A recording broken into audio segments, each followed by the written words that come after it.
23, the Dirty Diaper takes down $2,300. Stunned. $2,300.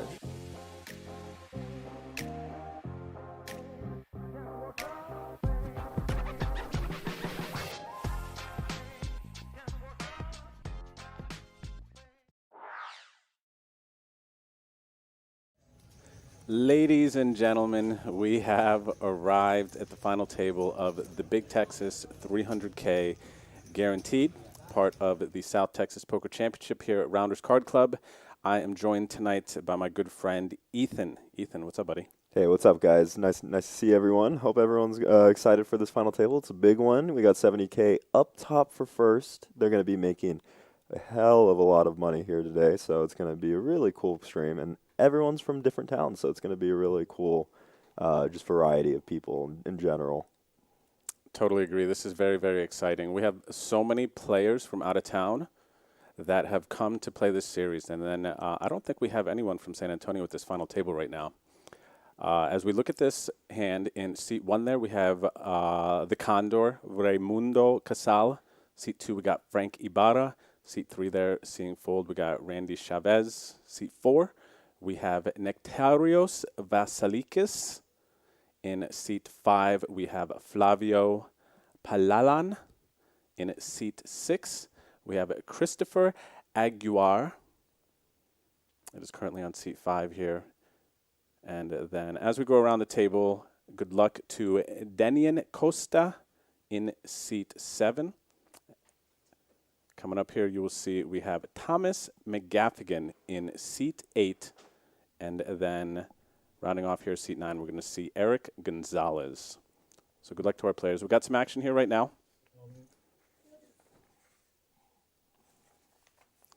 Looks like Flavio is all in. The blinds are $350K right now. Ooh. Flavio has 2.8 million, so less than 10 bigs. And Thomas waking up with ace-queen here. It's going to be a really, really tough spot for Flavio.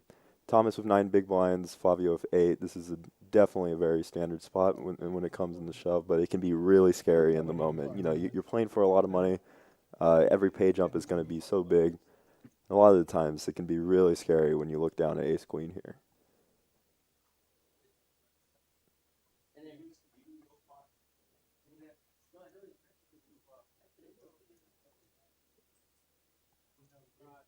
And while some players might think, what is he doing here? You got to take some time. There's some big money up top. Make sure you're confident in all your decisions.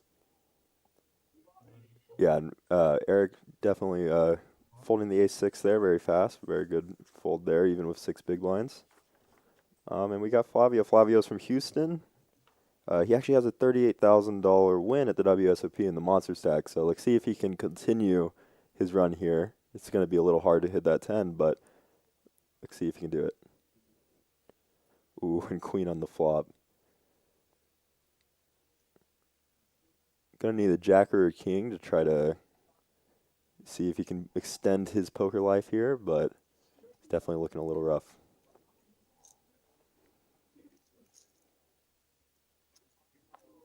Oh, and that seals it. That is going to do it for Flavio in seat 5. Needs the 6 card, needs the ocean to get there, so sadly no jack on that time. But really good showing by Flavio. It's really hard, you know, getting past over 1,000 people in this field is going to come out with $7,000. Really good for his run. Still makes a lot of money, so hopefully he enjoyed his experience here. 100%. And these players, the average stacked up coming into this final table, it was a very long night last night. So there are a couple of shorties here with less than 10 big blinds. Actually, at the start of this final table, we had 4 players with less than 10 big blinds. We have our chip leader, who is Randy in seat 3, has 15 million in chips. So they're sitting on 40-some blinds. Very nice stack. And Ethan, what I think is going to happen here is the short stacks are going to be battling. The middling stacks are going to hang around for a bit.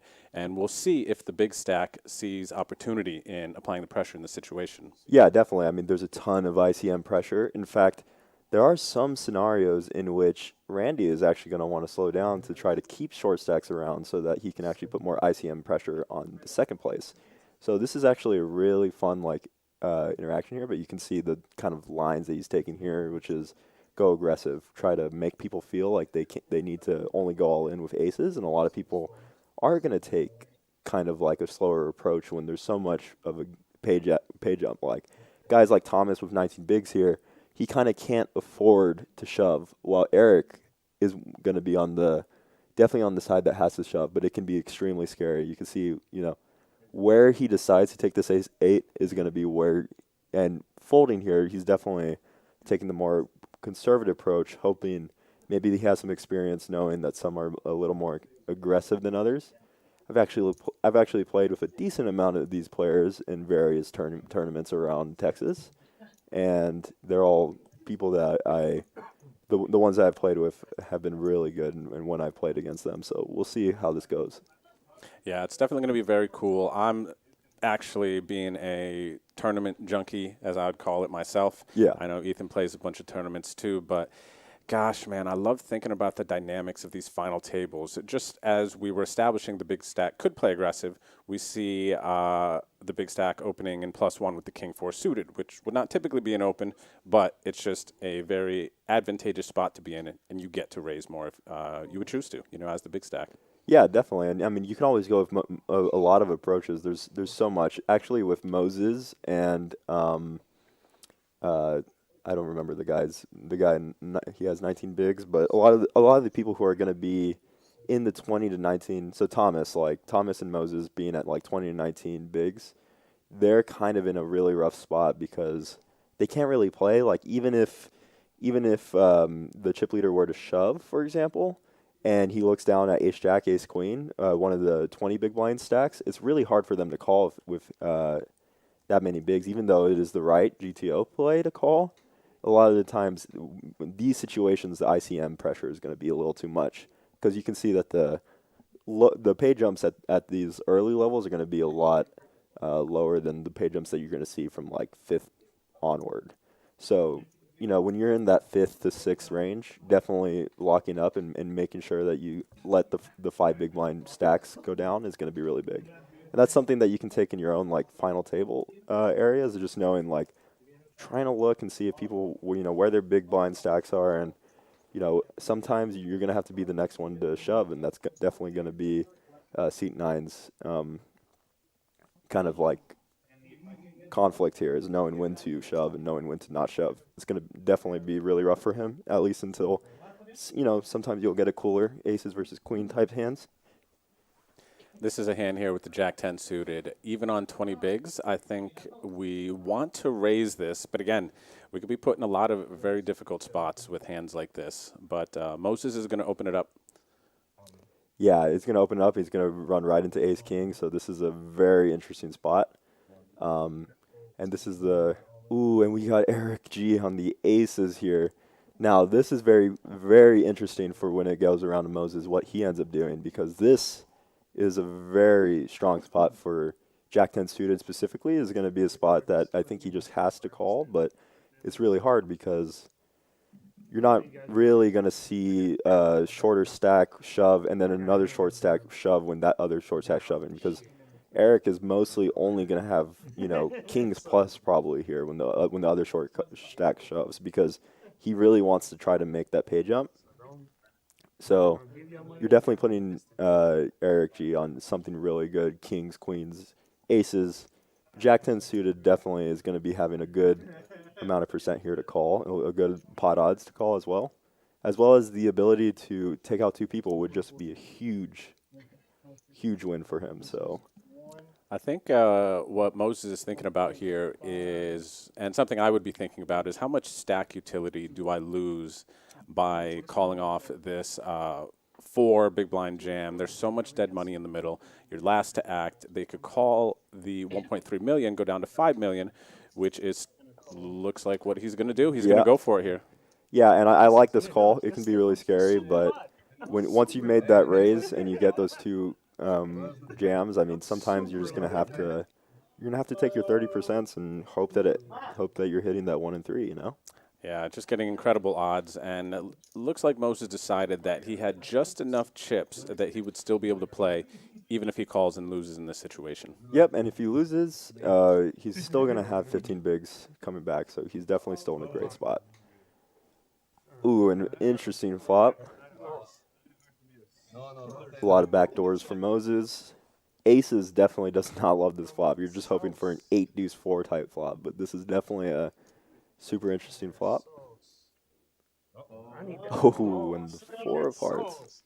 Wow, getting interesting.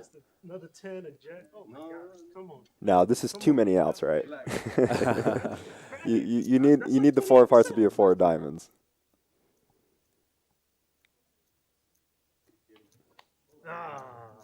Yep. It's definitely part of that. And the aces are going to double up here, and they actually take out Denny and C, getting 8th place for, I believe, 9.5K. Yep, Denny is going to bust out of seat 7. Came in as one of our short stacks today. What are you going to do, man? With ace king there, aces, the jack 10 suited, like already you got to dodge the jack 10 suited, but then now you're up against aces. It's tough, right? No, that's such a rough situation, and that's what happens when you can't, build a big enough stack. Well, actually, yeah, that would have happened either way, but yeah, no, that's such a rough spot. And what's funny is he actually would have still lost the jack 10, so the cards just weren't faded there, but at least he got 8th. That's a really good run-up. Turned $300 into almost 10K. That is a nice weekend, if I would say so myself. Definitely, 100%. And we're already seeing it happen. I wasn't sure how fast it was going to happen, but short stacks are busting, and then what's going to happen is a couple more short stacks, or one more stack will probably bust, and then there's going to be some play for a little bit. I think by the time we get down to 3 or 4-handed, we're going to see some competitive stacks and a lot of poker being played when it matters the most, when the money's up top. Yeah. And what's really cool about this final table is actually most of these players, 7 out of 9 of these players have had to score 9K plus already before. So a lot of them already versed in tournament. I know a couple of them from tournament scenes, from main events, and should be a really fun table. I know that a lot of them are probably going to understand ICM implications, and there's just going to be a lot of play, especially now that we're starting to get a little deeper. We got Thomas opening up the jack 10 suited and +1. He's one of our middling stacks, sitting on 6.2 million. And wow, Randy, our chip leader, has ace king. Look at these hands we got. And 7s in the big with 10 big blinds. Now, when you see the raise from ace king, you're definitely going to want to fold the 7s, but we'll see what he does because I would not blame any. This is definitely a spicy hand. We've already got 3 spicy hands in 3 minutes. Very, very spicy, yep. Yeah, and taking his time. It's definitely a great time when you're down to 7 people. You definitely want to take your time. Try to not make it look like, you're chip leader. You want to act like you're just bullying. With the jack 10 suited, though, it's going to be a little hard to continue depending on the size, but he does have 17 bigs, so. We could see Nectarios taking a deep breath there in seat 4 with the 7s. Being short stack 10 bigs, you kind of hope when you look down at 7s, like, okay, there's a chance we could get it all in here, right? But facing this action, it is an easy fold. Yeah.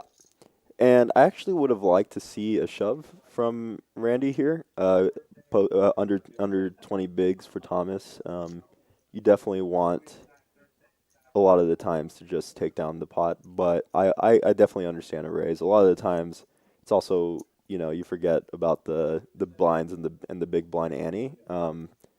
But regardless, I think both options are always going to be really good there. For sure, you can apply a ton of pressure whether you go all in or raise not all in. If Randy plans to have some 3-bet bluffs in there, he might want to have established that sizing potentially to get some bluffs in later. But yeah. either way, it's going to be super strong. And as the chip leader, all of his options are there, really. He can do whatever he wants. Yeah, definitely. Eric G with the nuts, Doyle Brunson. Oh, he folds the 10 deuce.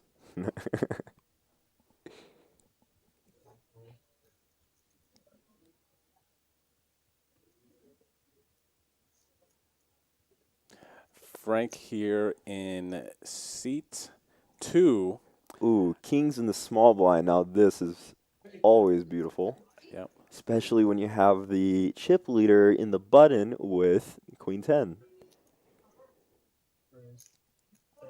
Now this is funny. This is where table dynamic gets really big, is that, you know, 9 big blinds as 9 big blinds looks different from 3.4 million as 3.4 million. So knowing if this player understands, you know, big blind and the difference between bigs and like what the actual number of chips are, a lot of the time that can be a deciding factor in how people are doing things. So he does decide to shove, and we'll see if Randy calls. I wouldn't fault a call. This is definitely a position-based call if you were to call. Yep, and he's going to want to get a count. If Randy were to lose this pot, 3.6 mil, he's got to call another 2.8 mil, would bring him down to 14 mil, would still be the chip leader. But this is one of those situations where he probably has just enough chips that it's not going to hurt him too much, and he wants to consider the pot odds here, and if he wants to call. Yeah, and I wouldn't fault a call, but I think the queen 10 is actually one of the worst hands you can have, because the small blind is going to be shoving a lot of king jack, king queen, suited type hands that are going to be kind of dominating what you're trying to flop. And then he's also going to have 7s, 8s, and 9s, of course. Happening to have kings is also the worst situation you can be in, but I would not fault a call. I'd have to see exactly where he is on the blinds. I think there's someone who's a little shorter than him, and good fold. I would not fault a call. I would not fault a fold. I think any play you make there is going to be right. I would personally stay on the tighter side with the call, because you're in such a good position to just make a lot of money through laddering that there really is no point for you to kind of risk in that situation.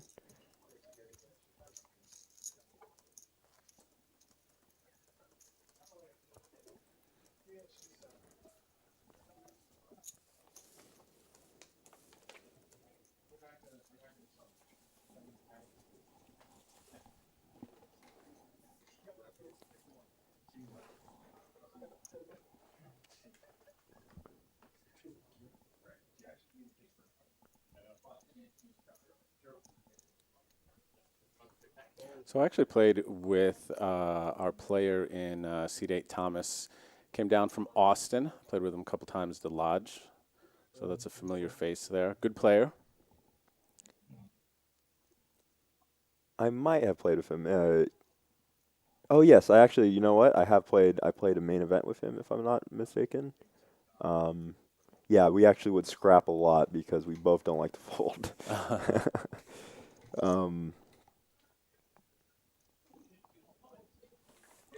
And what's actually cool, the guy who just went all in with kings, this is a cool story. He's 35 years old, and he's from Mexico City. He's actually just came here to shop. He just came to San Antonio to shop. Happens to be like, oh, let me come play this tournament in San Antonio. And now he's here at the final table. Now he's definitely going to be able to shop a little longer after a couple hands. Jeez, that's those stories. I love those types of stories. We actually had another story I'll tell you guys about in a second here. Oh, Moses opening 10-5 offsuit off of 12 big blinds. Now, this is definitely a blind versus blind play, but I think this might be a little too wide. And goes with the shove. Good on Thomas. And he's going to snap fold that. I don't fault for the raise. I think you're going to be wanting to raise blind versus blind. I think 10-5 might be a little too loose there, but you definitely want to be opening trash from the blinds there, especially in a spot where it's so close. But you can get really exploited even if Thomas were to shove something like King 9 offsuit. It's definitely going to be like on the lower part of his range, shoving there blind versus blind, but it's definitely still going to be really exploitable when you're just opening there. I think it's cool to see him opening there because I believe he has an understanding of the situation here and how tight the big blind should be playing in that situation. And you're raising off 10 bigs. How light are people really going to be there in this Yeah. situation.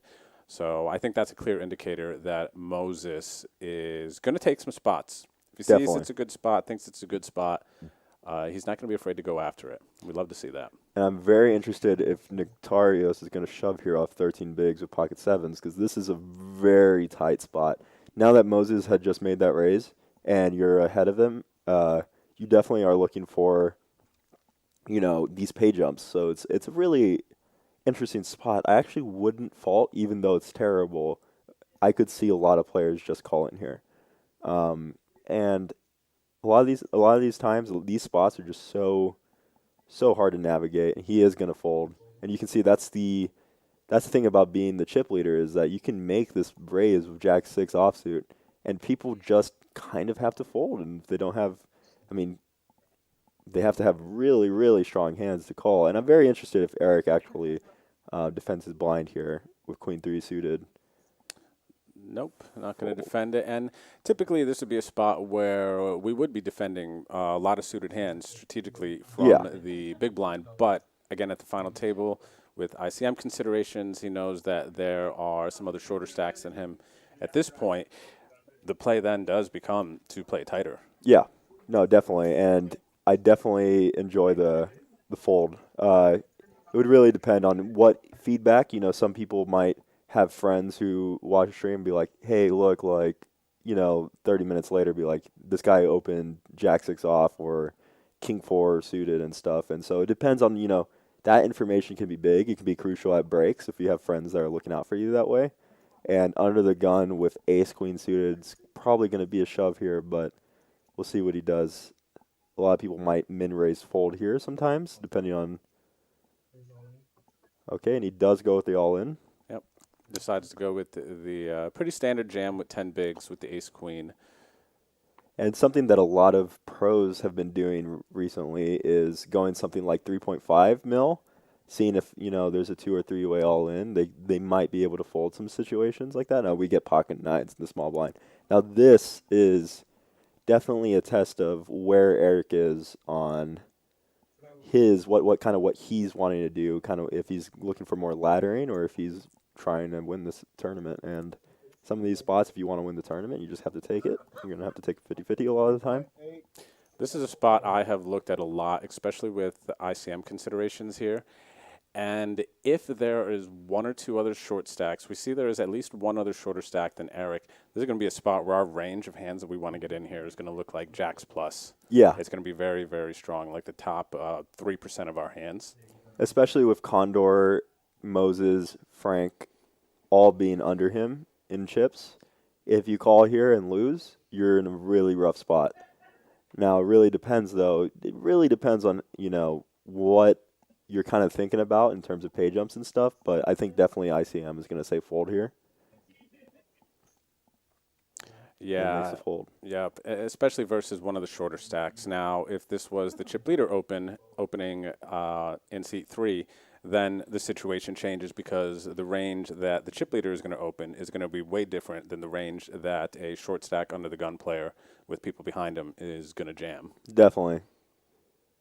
So that's something with poker we're going to see into this final table, but we see everywhere. Our decisions are very heavily based off of what we assume our opponent's range of hands are. So depending on the player here at the table, our decisions just continue to change. Yeah. And we have to continue to, I kind of look at it as boxing. You're like feeling it out, your opponents, and then you stick and move. You look for some spots. You see how your opponents are reacting, and you adjust from there. Yeah, definitely. And, it can be a really rough situation because, from my experience playing with Frank, I'd be more on the calling side of nines. But then, you don't know how he's playing at a different final table. You could be playing, tighter because of the stakes that it is, or you could be playing tighter, for many variety of reasons that, I think that's kind of why Eric took his time there, and he should always be taking his time in a spot like this. I think it was the right fold.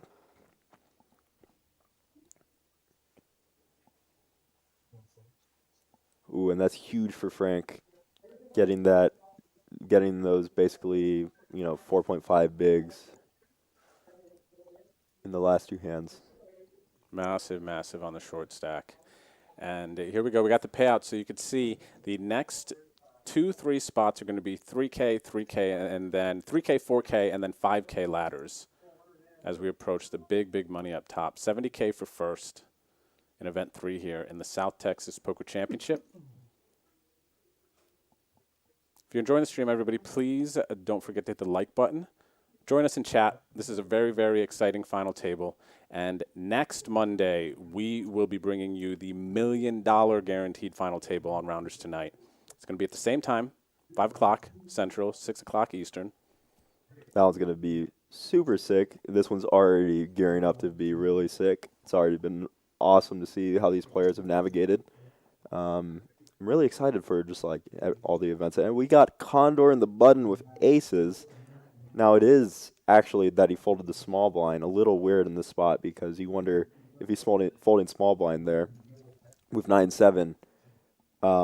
If you know that he's been tighter when he opens here, we got to really think about the range of hands that he might just be opening. I think a min raise, sometimes even just a limp, would be okay in the spot with 11 bigs. I agree. And we'll see how he goes with this. I don't know if he wants to shove this spot. Really depends on what he's looking for.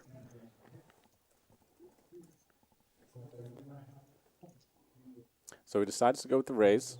Very big raise, practically a shove. Ooh, but Randy with Randy with sixes. This is a rough spot. All right, they get it all in. This is a big spot for Condor. Yep, huge spot. And you can't fault our chip leader here for getting it in with sixes. Somebody raises, especially a non-all-in big raise where it looks like they're trying to create some fold equity, get the opponents to fold. Sixes is a big hand. It folded to them on the button. We're going to be getting it in here. Yeah, and this is purely positional. This is the spot where, you look at the nines hand that Eric just folded under the gun versus small blind. That's going to be a rough spot. But button versus big blind, and you're the chip leader, this is definitely one that was always going to get in, regardless of what line he took.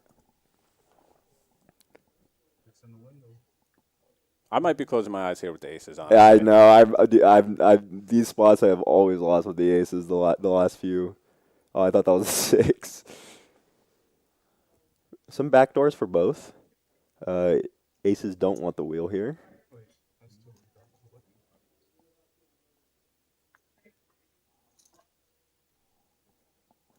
Anytime I would see a number card with the aces, I'm just my heart. I can't take it when I'm in the sixes spot here. Ace has got to dodge 2 outs. Oh, and every number I just felt for aces. That's a really big double up there for Condor. Super huge for ICM implications and super huge for the table dynamics as well. Now that Randy is down to 38 big blinds. And it looks like winning that pot now has the Condor sitting second in chips. Our chip leader now has 13 million and sitting at the 350K big blind level. Everyone now is over 10 bigs. Unlike when we first got to this final table, we had a few players that were sitting around 7, 8 bigs. Not only does it mean that everyone here has 10 bigs, it means that every hand going forward is just going to be huge. Every big blind that anyone's taking, every shove that anyone's taking, it's going to be massive for the dynamic of the table. And I'm wondering where our chip leader is going to be taking this going forward now that he's kind of, he's gotten a couple of spots where it's like kind of, a very marginal, like you can go either way. And now he's kind of in a spot where I would be a little tilted, Mm-hmm. I got sixes, someone opened on the button, and I'm in the big with sixes. I have to win here, right? Like you're always in a flip. But nope, he happens to have aces, and that can really get into someone's head. So seeing how that kind of affects him is going to be really big going forward. Yeah, handling adversity in these high-pressure situations is really important. And, we'll see how our chip leader reacts if he starts to pump the brakes a little bit, as he's lost a little bit, went from 50 bigs to 38 bigs. See if he keeps his foot on the gas. Now, what's really cool about those spots is when someone is tilted like that, it becomes even harder to start opening up to try to steal when you're on their right, because you're going to end up in situations where he might still want to use his chip stack, and you're going to end up, running into someone jamming something that isn't really like a jammable hand, but then you just end up getting cracked, and a lot of the times that can happen simply because of tilt. So there's a huge dynamic in that sometimes. Folds to Condor in the cutoff. Going to open the queen nine off. Okay, and you can see his recognition after getting that chip stack. He knows where he is now. He knows he can put pressure on the big blind, and he knows that he can put pressure on Randy because it's just a spot where now they don't really want to play each other. And we'll see how Randy kind of reacts to that with Condor being on his right, because that's actually going to be a really cool dynamic to see if Condor can really take that to the next level. Personally, I see it folding to me in the cutoff, just like Condor there, and queen nine off. Pretty easy open, I would say, at most tables. Yeah. I want to see if Randy is going to start fighting back. I personally like to start pressure, see who's going to adjust. So I really love him opening there and not being intimidated that, or manufacturing in your head that, the chip leader's to my left, he's going to 3-bet me. He's like, let's see what happens. Yeah, and especially if he's been watching kind of how the chip leader has been playing, is like, you will see that a lot of the things that he's raising with are bad hands, but he's not calling with bad hands. So he's definitely on the more, I want to take the aggression. I don't want to be in a spot where I have to, actually deal with the aggression from other players.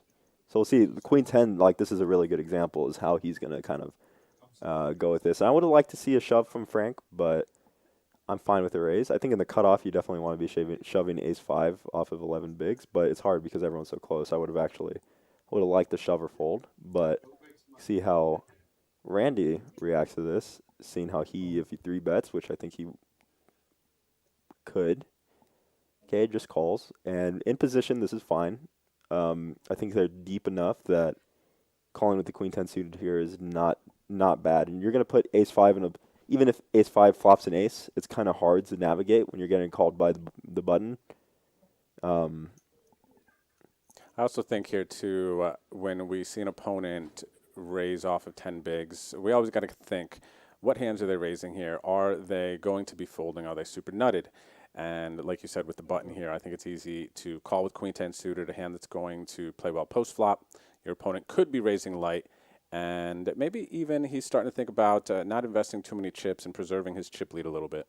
Yeah, and this is exactly why Frank should be shoving on the cutoff, is you really don't want to let Queen 10 suited see a flop. It's a great hand for flops. This is a pretty interesting flop, because this is kind of what I was talking about, is even if he flops an ace, is the board going to be good enough for him to continue off of 10 bigs? This is a very scary spot on this board when you don't know what your opponent has. I think here that we're going to see Frank. I would think that checking and betting are both options. It really depends on how he thinks our chip leader is going to respond to him. Yeah, and on this type of board, Randy has all the flushes. Randy has pocket eights. Randy is not going to have jacks, but he is going to have some ace with clubs in them.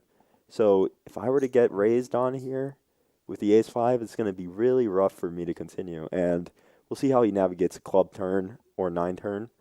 I think that Frank's range is going to contain a lot of aces, which are not going to have a lot of flushes here. And this is a very interesting turn. Wrong black for Randy, but he still has 2 black cards, so maybe he can look at them differently and then realize he has a flush. Frank's going to slow down here. Decides to check. This will be interesting. I don't think Randy just called to make a hand from what we've seen so far. I think Randy called to also take it away.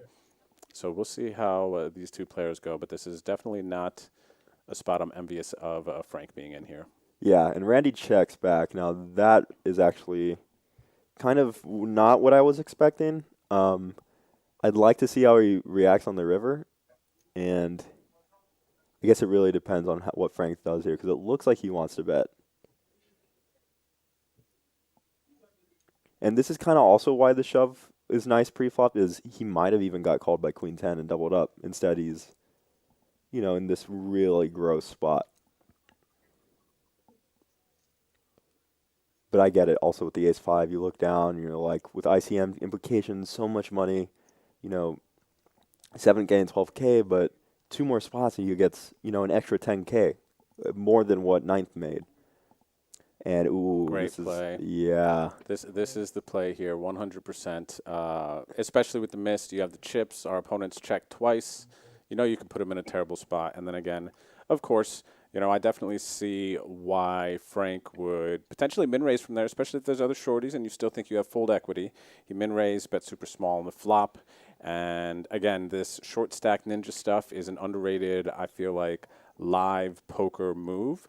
I think a lot of players are very conditioned to be jamming 10 bigs, even things under 20 bigs, but there's still so much play with having 10 bigs or even 7 bigs or 6 bigs in a spot like this, because I think what's most important in these situations is not the size of our chip stack, but do we have fold equity? Can we go all in and get other players to fold? Yeah.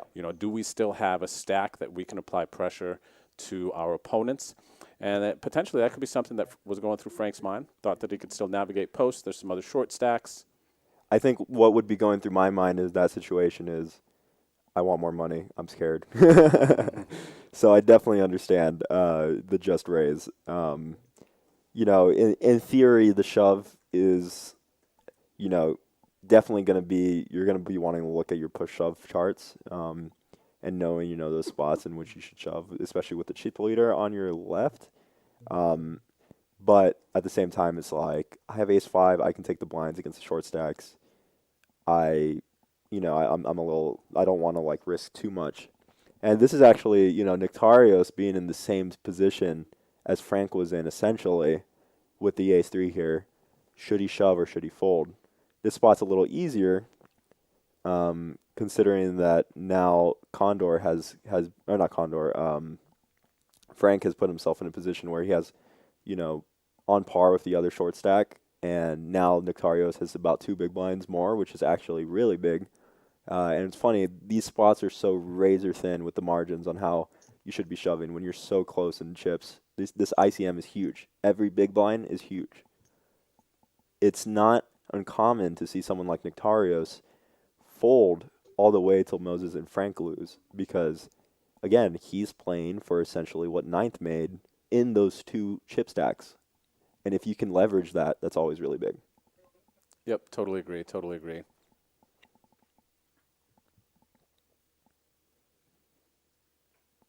I'm sure we've all had our fair share of fold all the way to second, even when you're the short stack, because sometimes you're going to see other people get into big spots that they kind of have to take. And, something like this, 9 bigs, queen jack offsuit, this is kind of what you're hoping Frank has to be in, these tough spots that you don't want to be in. And it's a good fold, I think, from early position with the queen jack. 100%. I would say pretty easy fold with the queen jack offsuit in early position, but not quite as easy a decision with pocket 5s here in the cutoff on 11 bigs. No, this is extremely hard. This is definitely one of the spots that if you shove and you lose here, you go home and you think, should I really have done that? Yeah. But I am glad to see that he's taking this situation. Me as well. I think I'd be jamming here also. Yes. And it looks like he's going to get through the blinds. Unless Eric's feeling feisty with the 10-6. Easy fold, easy fold. Yeah, and it's, that it just cements Nectarios' position in chips right now in terms of the short stacks. That is a very big spot for him to take. Because now it's kind of the spot where the 2 shorties are going to have to shove, and they're going to be called by marginal hands, and they're going to have to be taking these flips, whereas Nectarios doesn't really have to as much, other than spots that he's going to find, where like that one where he has 5s in the cutoff. We're probably going to see the short stacks having to...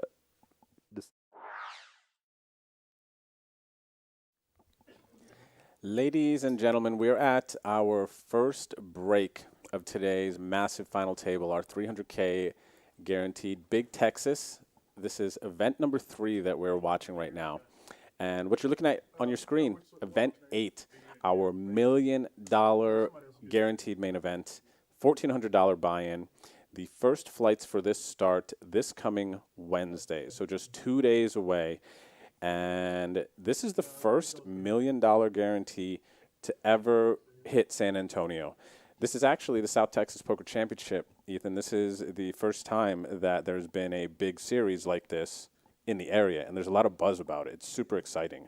It's amazing. What events have you played so far? What do you think of the series? Yeah, so I played the PLO event. I haven't played anything outside of that as I've been traveling, but these events are amazing. I mean, this is what I've been looking for years for San Antonio. I traveled for the WSOP, gone to Choctaw, all those events, Houston, whatever it may be.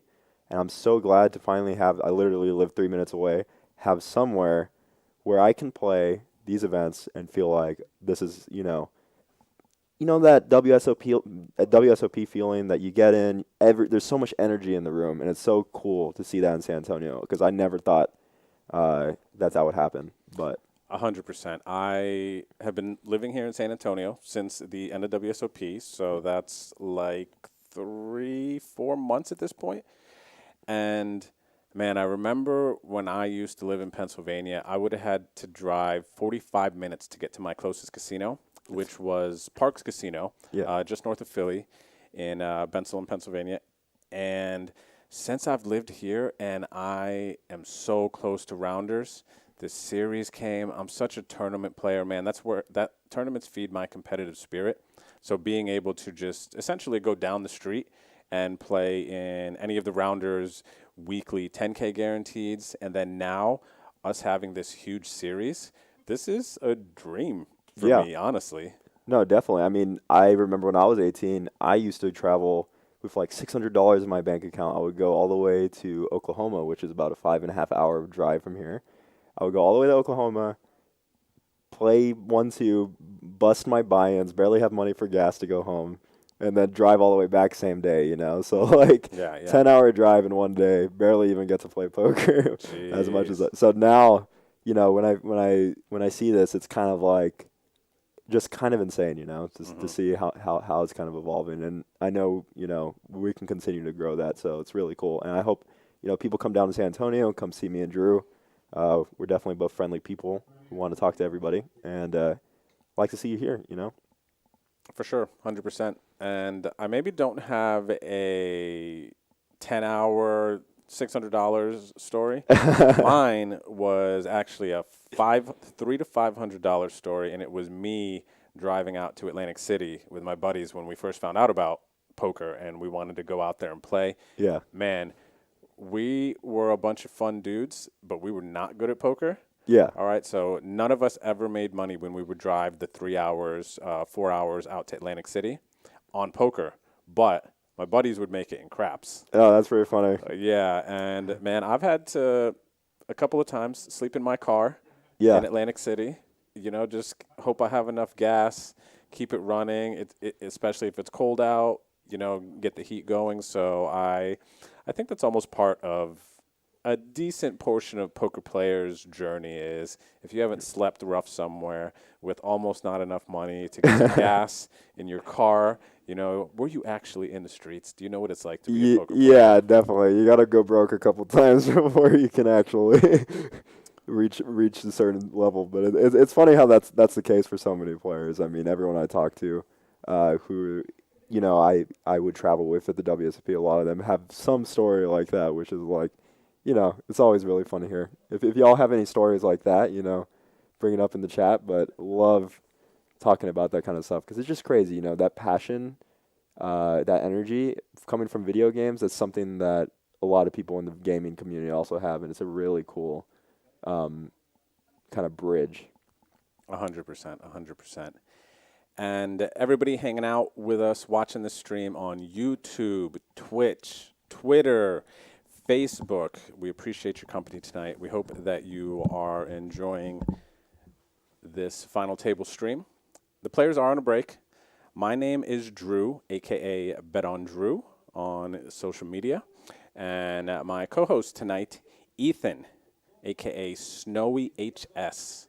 He is a big gamer, really big into Smash Brothers, Melee, and he's done really well in Hearthstone. He's traveled all over the world to play video games, and the next video game that he's on right now is poker. So it's nice to have him with his analytical mindset in the booth with me today.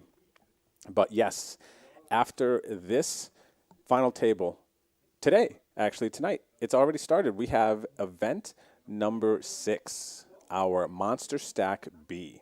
So if you're in the San Antonio area, maybe you're in Houston or Austin, and you want to make your way over here, there is still some action and some tournaments for you to play here. We have tonight, event 6, 1 day, 40K guaranteed Monster Stack. It's a $240 buy-in. It does award a trophy.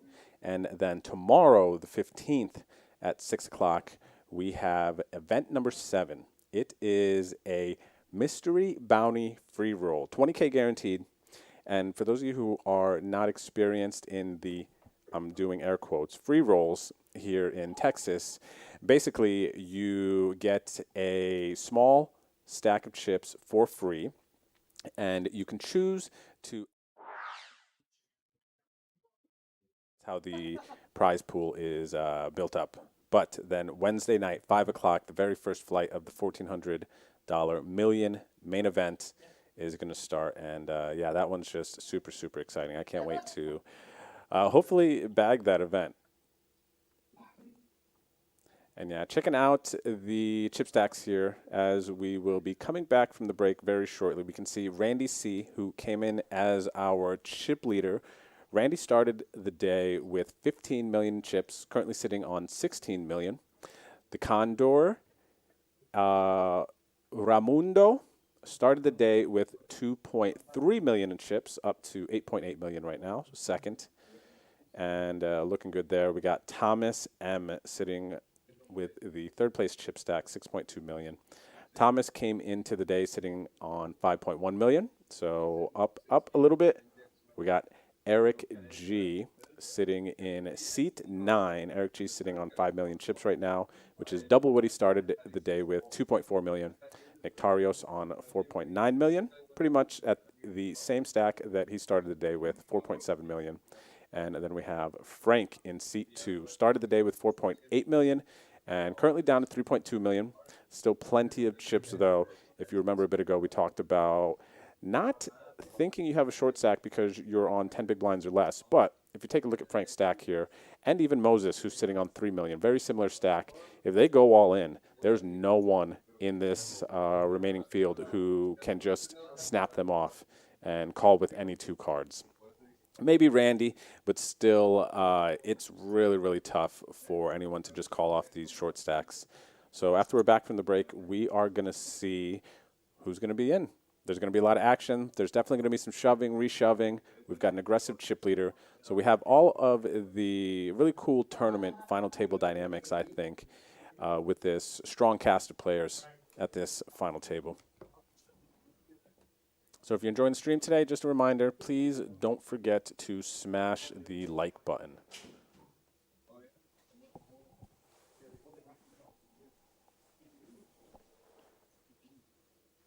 Yeah, I see Steven Zamudio says this dealer deals a lot of bad beats. This should be fun. You know, it's painful when the bad beats are dealt to us, but it is really, really fun as a spectator to watch the bad beats. So I'm pretty sure it's going to be tough for us to not have some more for you coming up here in the very, very near future, given these stack depths. Yeah, and these stack depths are crazy when you think about how much Randy doubled the second chip leader, and that's after doubling the second chip leader. So he is in a crazy spot even still. And looks like we're starting. We are back. This is a tournament. We got a clock. We got a timer.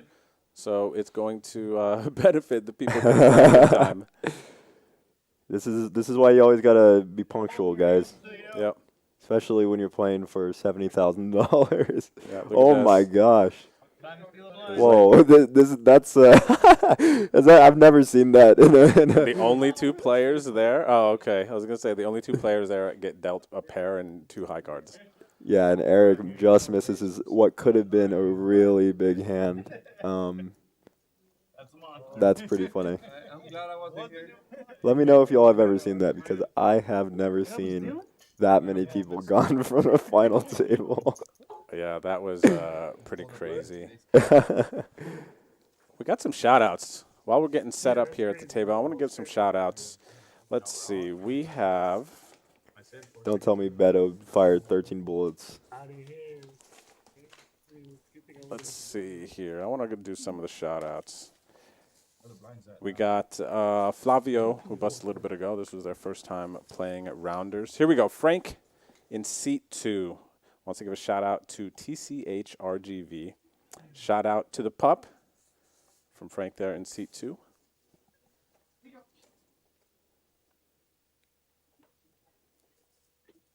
We got our chip leader, Randy, under the gun with the King 9 suited. We've seen him open way worse. Yeah, This is that's monster. definitely that's aces right now. No, and it's very good to that he's recognizing his position as such a massive chip leader. With the 3, and this is kind of what I was talking about with keeping people at a certain stack earlier, is that if you keep them at a certain stack where they're all like 10 to 11 bigs, then you're just going to have free reign over everybody, even the guys with the 20 to 25 to even 30 big blind range. It's really hard to even defend.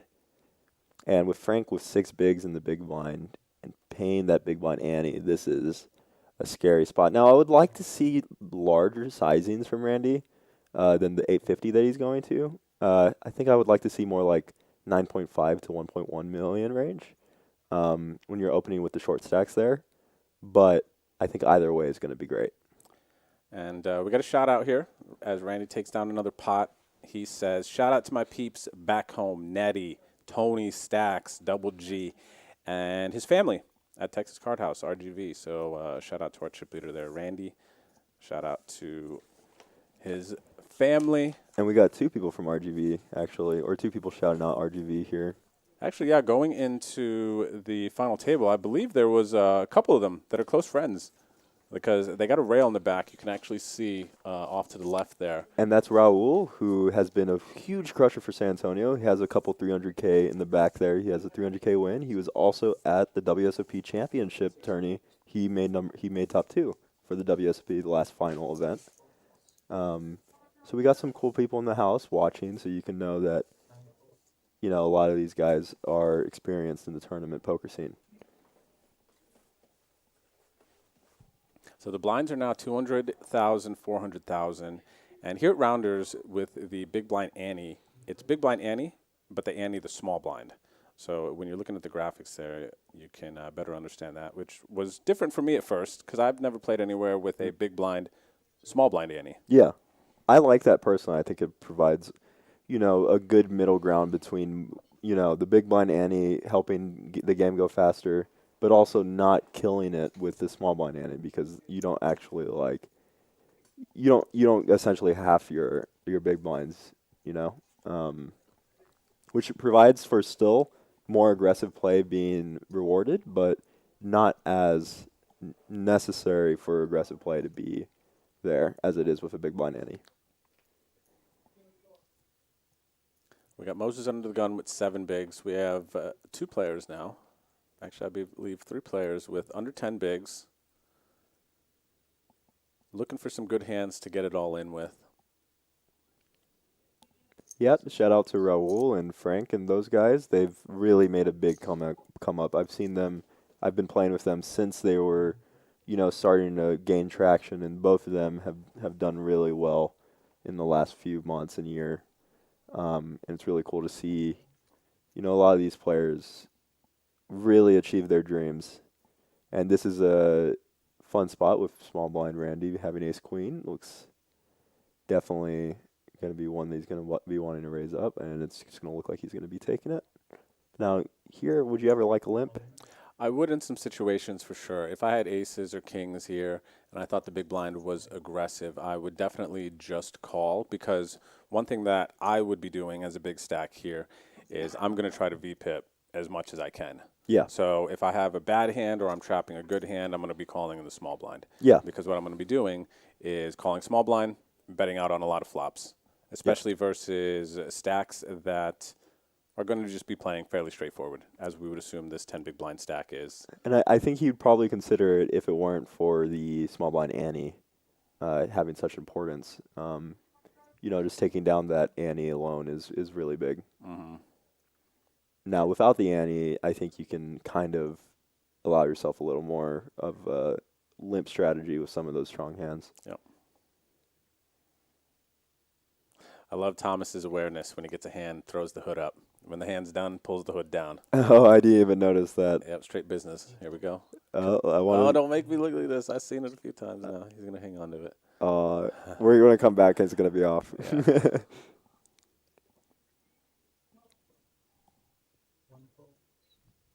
Yeah, and Frank's going to be in a rough spot going forward.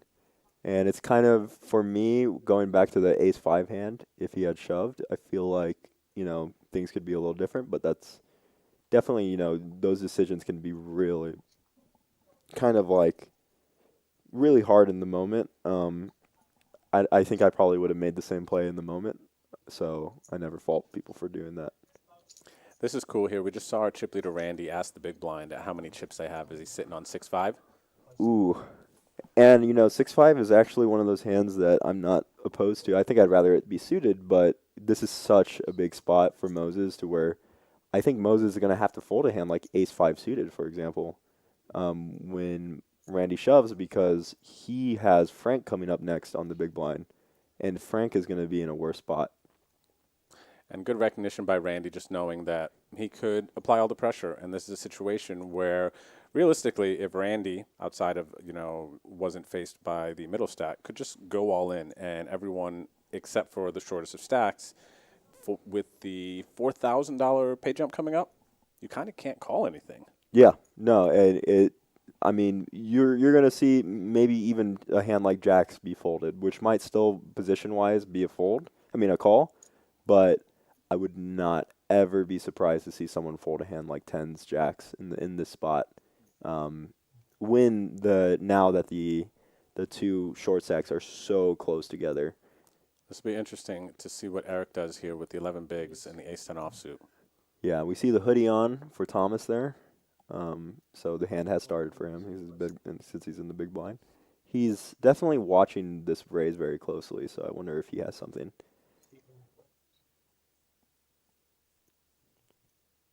Eric decides to go with the 3x open on the ace-10. And how do you feel about that? I feel like this is a little unconventional, but do you feel like he could go a different sizing? I think so, but I also actually like the fact that he's going 3x here. If you don't want to just have the big blind defend wide range by raising it up bigger, you are condensing these players' calling ranges, especially in the big blind, but even in some other situations when we raise bigger, you're going to force your opponent's 3-bet to be bigger. You're going to force them to have to call more. You're going to force them to have to be faced with bigger C-bet sizings. Yeah, and I think for me, I would like to go something like 3.5 to 4 or 2.2, but I definitely understand. And this is going to be actually a very interesting flop to see how Thomas and Eric kind of go about this, because Thomas is not going to have a ton of jacks in his range. And I think Eric snap checks back, kind of an indication that he just wants to see showdown. Here for Thomas, though, once we see a snap check back, Thomas is probably removing any Jack X from Eric's range. So now he could definitely think that his King 10 is quite likely the best hand. So does he want to bet it to protect from any draws? Hopefully, deny an Ace X, Ace Rag that Eric could likely have here. Yeah, and I think I'm not opposed to any option that he takes, whether it's taking showdown or betting here. I think he might now put his opponent on a hand like ace-queen. And to be honest, I could see Eric folding here very likely, depending on the sizing. If Thomas had shoved, I'd definitely see if Eric trying to get some sort of read, talking to him. Looks like 1.6. Yep, 1.6 mil. Betting almost half of Eric's stack. Yeah, and I think I would have preferred a shove, but I understand this definitely looks super strong. I think Thomas almost only does this with two pair, so he can definitely rep that two pair, but he's also going to be doing this sizing with some other hands, like possibly even a hand like Queen King, so it's a little rough. He does go with the call. And this is going to be interesting now for Thomas. Thomas has to really start thinking about, man, what could Eric have here that he's calling off half of his stack and leaving 5 blinds behind? Yeah, and this is a very unconventional spot, actually. I'm not sure what. Wow. Okay, well, there's no more. Yeah, this is now at this point. Oh, we had a. Let me see here. Okay, so this might be because we saw the 10 come out on the board and the jack in the graphics came through. So we know that both of these players have trips. The only hand that makes sense is pocket five. Actually, it looks like we are getting some information where one of these players might actually have a jack, and it looks like Thomas had a jack in the big blind. So we had a misread on the cards there because we saw 2 Broadway cards turned up. Wow. So actually what ended up happening here, everybody, is Thomas M in the big blind flopped a top pair with the jack, and then the river, as we saw in the camera, came at 10. So the graphic is wrong here showing the jack of diamonds. It's actually a 10. Thomas had king jack and got unlucky on the river. Wow, that's crazy. Yeah. So Eric is going to get a full double up now. Yeah, and what a call on the turn by Eric there with the 10. So there it is. Yep. King Jack. Looks like the probably just put it over the reader on accident. But yeah, that's definitely a gross run out for the King Jack. You definitely Yeah. And you really don't fault ace-10 for playing the way they did. Raise pre, check back flop, call a bet on the turn, and then just get there on the river. And King Jack with the check back. You can assume that your opponent's going to have a 10 there sometimes, but given how much of your opponent's stack you just put in there and they just called, Thomas is putting Eric all in, hoping he has potentially maybe ace-8, or not ace-8, pocket-8s, or maybe some ace-high hand that could call, or even worse, Jack-X. He had King-Jack there. yeah. Right? So maybe Eric could have had a Queen-Jack suited. No, yeah, that for could've called? sure. Although I'm not sure if Eric would call or raise those from the under the gun, but then again, he did call with the ace-10, so on the turn. I would have liked to see a shove from Thomas on the turn.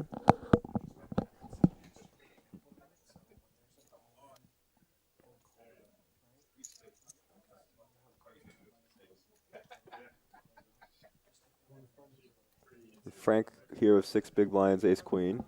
This is a really big spot. Now does go with the shove, and we're going to see if anyone wakes up with anything here. 10-3 suited, which is obviously a nuts. Ooh. Thomas down to 4 bigs. This is really unfortunate for Thomas. That spot he's going to be thinking about for weeks. I would be. He's still got a chance to come back, but it's definitely painful when the third 10 comes on the river. Oh, it just hurts. Yeah, and with the snap check back on the flop too by Eric, you know, you're thinking that King Jack there is just the nuts. Yep, 100% for sure. And that's also a timing tell, right? Like when you do check back flops that don't hit your range, it's definitely a timing tell. So for you out there, for anyone out there watching, thinking about tournament live tells and stuff, Thomas is definitely a player that's going to be watching for something like that, and you need to be thinking about stuff like that. Am I checking back too fast? Am I not, betting my full range, or am I thinking about like, okay, well, this jack really doesn't hit me, so when I snap check, I'm kind of like just telling my opponent, yeah, this jack doesn't hit me, because he probably would be, betting that flop with queens and stuff like that. So thanks again, everybody, for tuning in. My name is Drew, a.k.a. Bet on Drew. My co-host tonight is Ethan, a.k.a. Snowy HS on social media. I'm bringing you the 300K Big Texas final table. We ended up getting over 400,000 in this prize pool.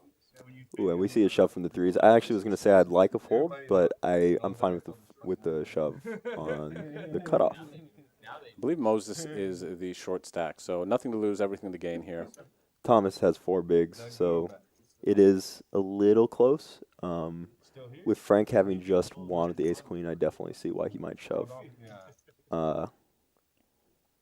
It is definitely, I think 3s, 2s, 4s, and 5s. I think 4s and 5s are going to have an easier time shoving, but the 3s and the 2s here are going to be a little harder because you're flipping with a lot. Does not get any traction, though. So it's good for him. He definitely loves this. Massive pickup there.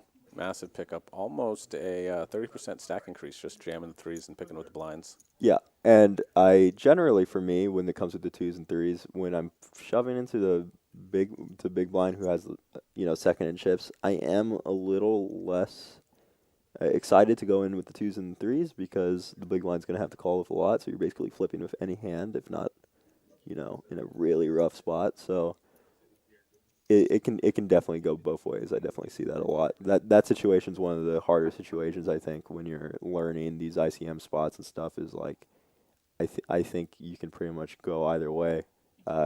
Personally, I like to lean fold with hands like 3s and 2s there, but also I never fault the shove. So 7-handed, everyone. The next player to bust out here is going to win $12,000. So still very, very exciting. $70,000 for first. And Thomas electing to fold the 4s in what was pretty much the same spot. I think I would have gone with the pocket 4s there. Yeah, and that's what I was saying, is I think I would like 4s and 5s to shove. But we can see he would have ran into ace-10, so he would have been in a flip. You know what? If he was thinking about Frank being on 6 big blinds and being already in the blind and there being a chance that he could bust out, that could have been, folding the 4s there, that could have been almost a $3,000 fold. Yeah, exactly. And it's kind of the same spot I was thinking about with the 3s. It's funny how you can see, just directly see, from literally hand to hand, the difference in ideology and difference in both of these players. I both know to have won a couple of events, and I know that I've played with them. They're both good. So it's funny, just in that little interaction, you can see who's thinking about what spot and what spot they're kind of like taking when they're, navigating short stack. And you know what? I've been playing poker to make a living for over 12 years now. And you know what? These final table spots, ICM, it is so hard and so difficult to kind of process all the variables here. Definitely. And play a solid final table game. So as we're commentating here, it's easy. Yeah, it's easy from it this is. side, but being in that moment, the emotions, just the pressure, it's super exciting to see how these players are handling everything and how they're adjusting. No, and I definitely get that, being someone who's been playing 6 years for a losing. So Frank jams the small blind with the 3s, going to take it down. yeah, and that's huge. Huge pickup for Frank there.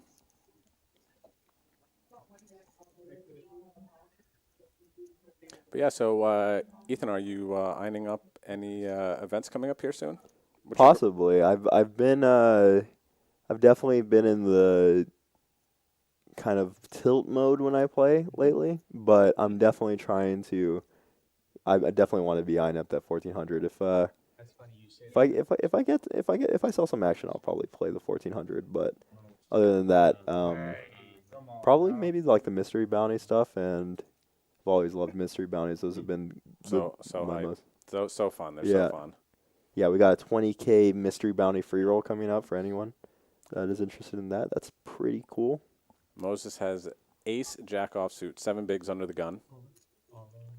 And there it is. Yep, and this is also one of those really funny ICM spots where it's like you can go fold, you can go shove. I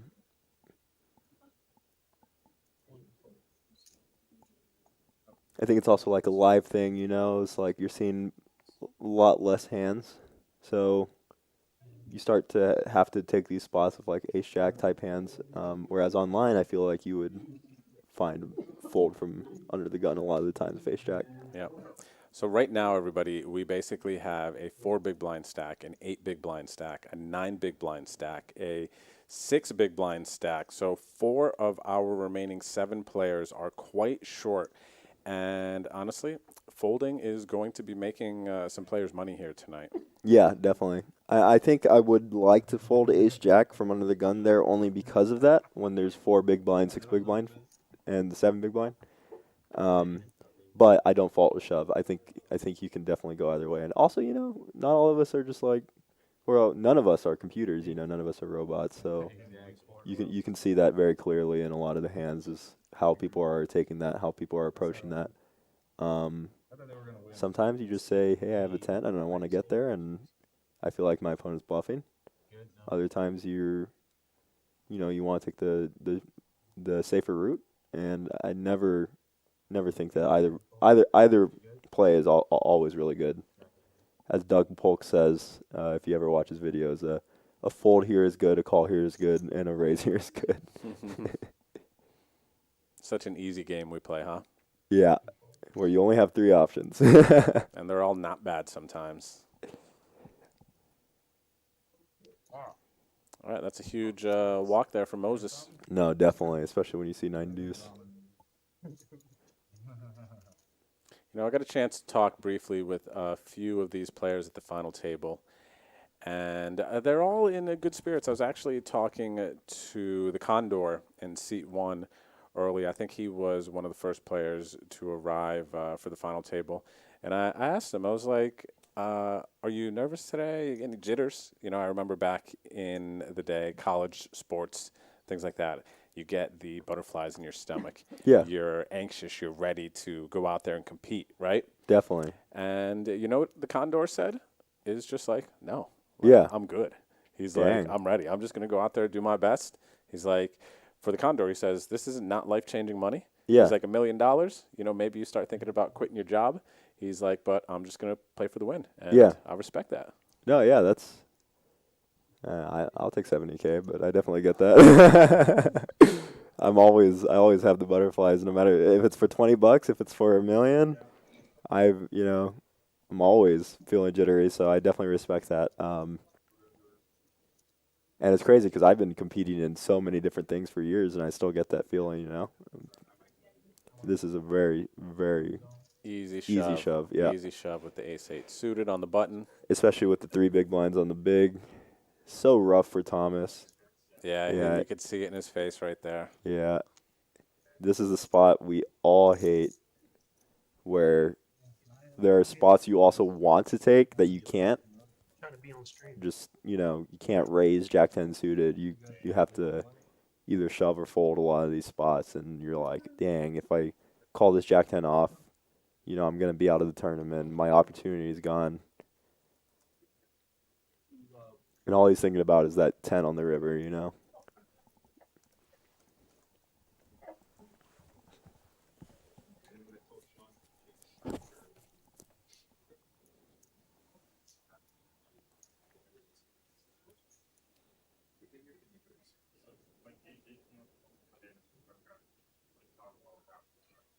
First act under the gun, we got the Condor. Oh, and he has the nuts, Jack 4 offsuit. Yep, the almost Robbie. Almost, yeah. He's got the heart. It's got to be Jack of clubs, 4 hearts. Yeah. Frank here with 8 bigs has ace-7 of clubs and +1.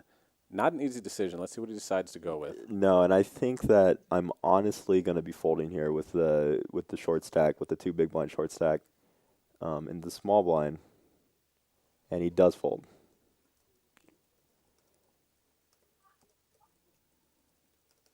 Randy with 9-8 suited, this is definitely a fun spot to raise. These are the hands that, when you're on 43 bigs, he's been really quiet so far since, having lost a couple hands. And so coming up now is definitely a really good spot. And I like the sizing that he's taking with the larger stack. This kind of sizing is definitely kind of where I'd want to go when there's these short stacks. It's kind of committal, but in a way that, someone like Moses, all of them, they're just waiting on Thomas to bust. And he's going to definitely make Eric fold a lot of hands, especially a hand like 6 deuce offsuit. But Eric's going to be folding, you know, maybe even pocket sevens here. I mean, he's definitely going to be defending pocket sevens, but he might be folding more like hands like 9-10 suited, 10 jack, offsuit. Love to see it.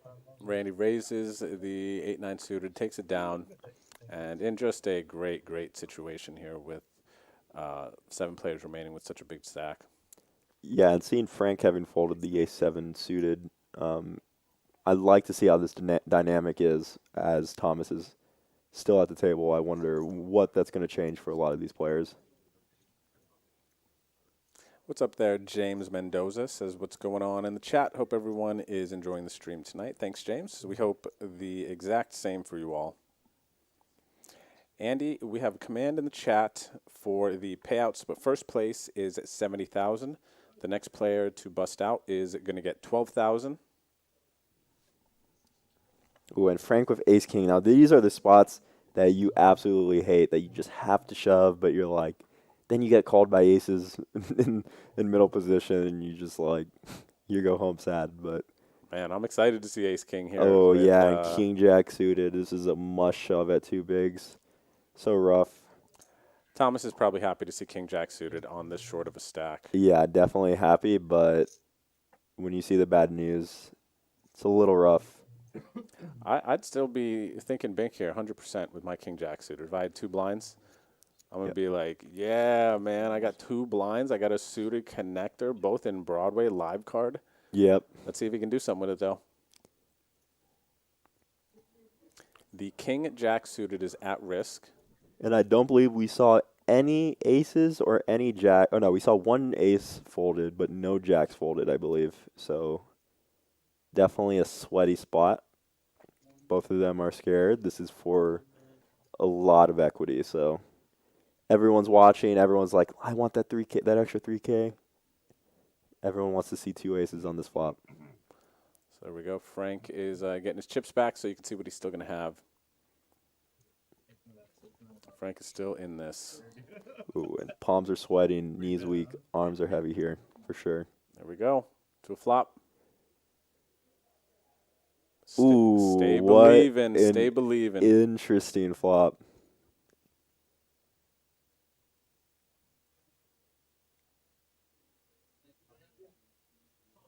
There's opportunities. 10. They will split the Wow. pot to Ooh. 2 pair for the king jack. 10 chops it. Ace gives the pot to Frank. No, 10 does not chop it in this spot because 10. of the Oh, ace. the ace. Yep. Yeah. But a queen does counterfeit, and it's clean. That is disappointing for everybody, but Thomas is feeling it. King Jack didn't work one time. It works this time. Yep. Ooh, and he takes a sip. You can see his hands were shaking. I would be shaking too. I would too, man. That's a big spot there for a lot of money up top here. And this could be the start of a short stack spin up, chip in a chair story. Yeah, definitely. And the 10-6 offsuit that folded is sad. Yep, and Frank here with the ace-king. You just hope in these spots, these big spots, that your ace-king can beat king-jack. But honestly, a lot of us have been playing poker long enough to know that's just not the way it goes sometimes. Yep. And we talked about it earlier. Now, let's see how Frank handles this adversity after losing a bit of his stack. Yeah. He should be still pretty confident in the situation. We could see that Thomas got down to 2 blinds and now has 7 blinds, which he is maybe 3rd or 4th in chips with 7 blinds. So Frank is definitely still in it. That is crazy how that works. Then you ask yourself, where'd those blinds come from? You look at your stack like, wait, I actually have more than I thought I would have. Oh, that's the nuts right there. That's the actual Jack 4 offsuit. Yep. Nectarios folds it. Crazy. Ooh, and 2s instantly. Now this, I think he's going to fold, but 7 big blinds actually might be enough fold equity to shove. And, yep. Now Eric opening it up, King 9. This is interesting. This is something we haven't seen from him actually, raising a marginal hand. I do believe this might have been the first situation for him to make one of these marginal raises because he was on a shorter stack earlier. He got the double up, and then we had pretty smoothly for him progressed to this point. Yeah. Takes it down, definitely feeling good. Such a great spot to be in for him. It's crazy how big that ace-10 hand had been.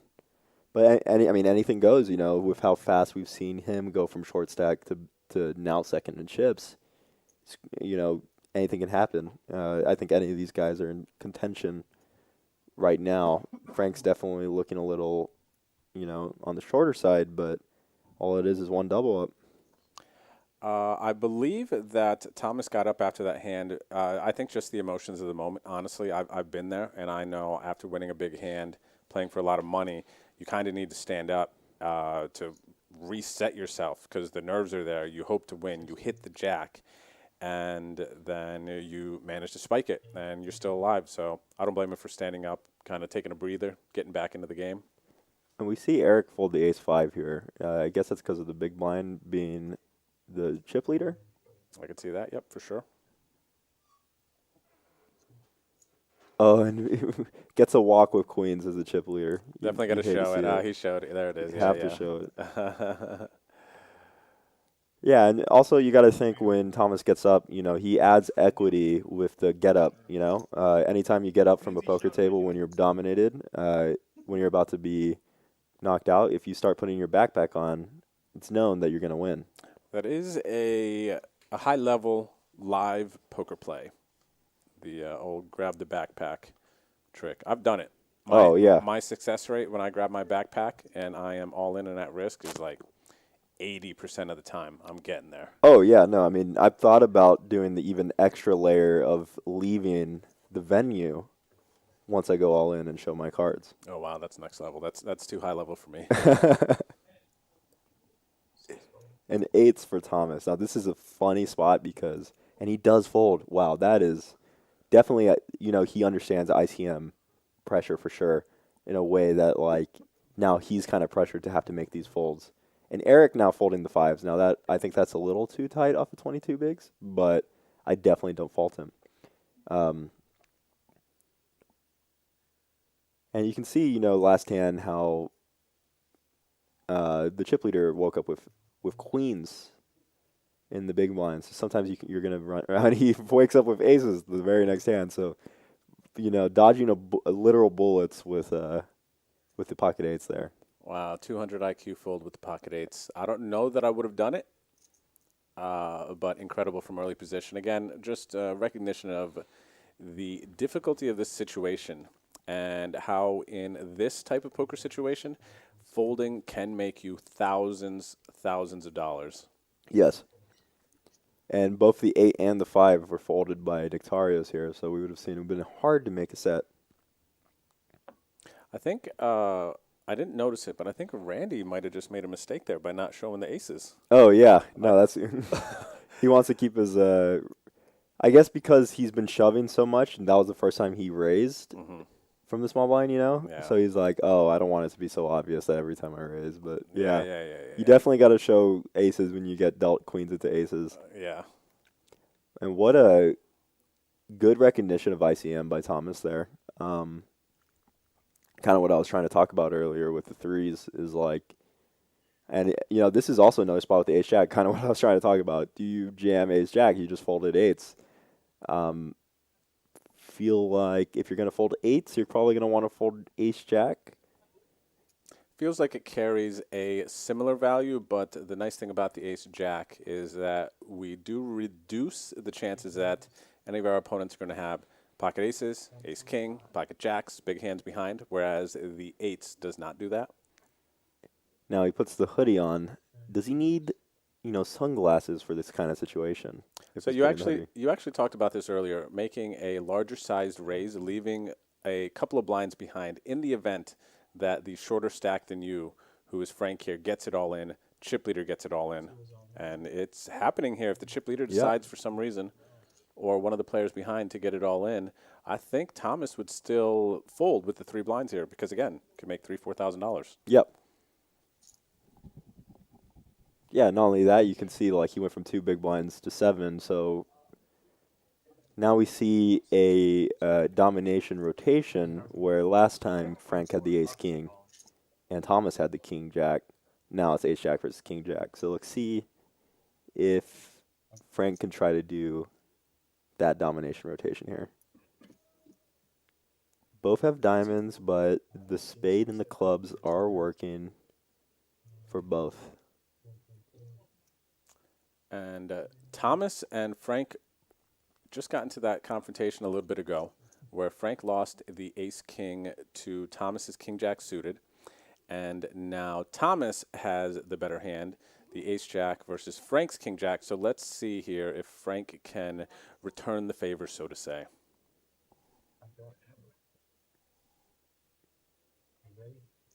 Yeah, this is a big pot.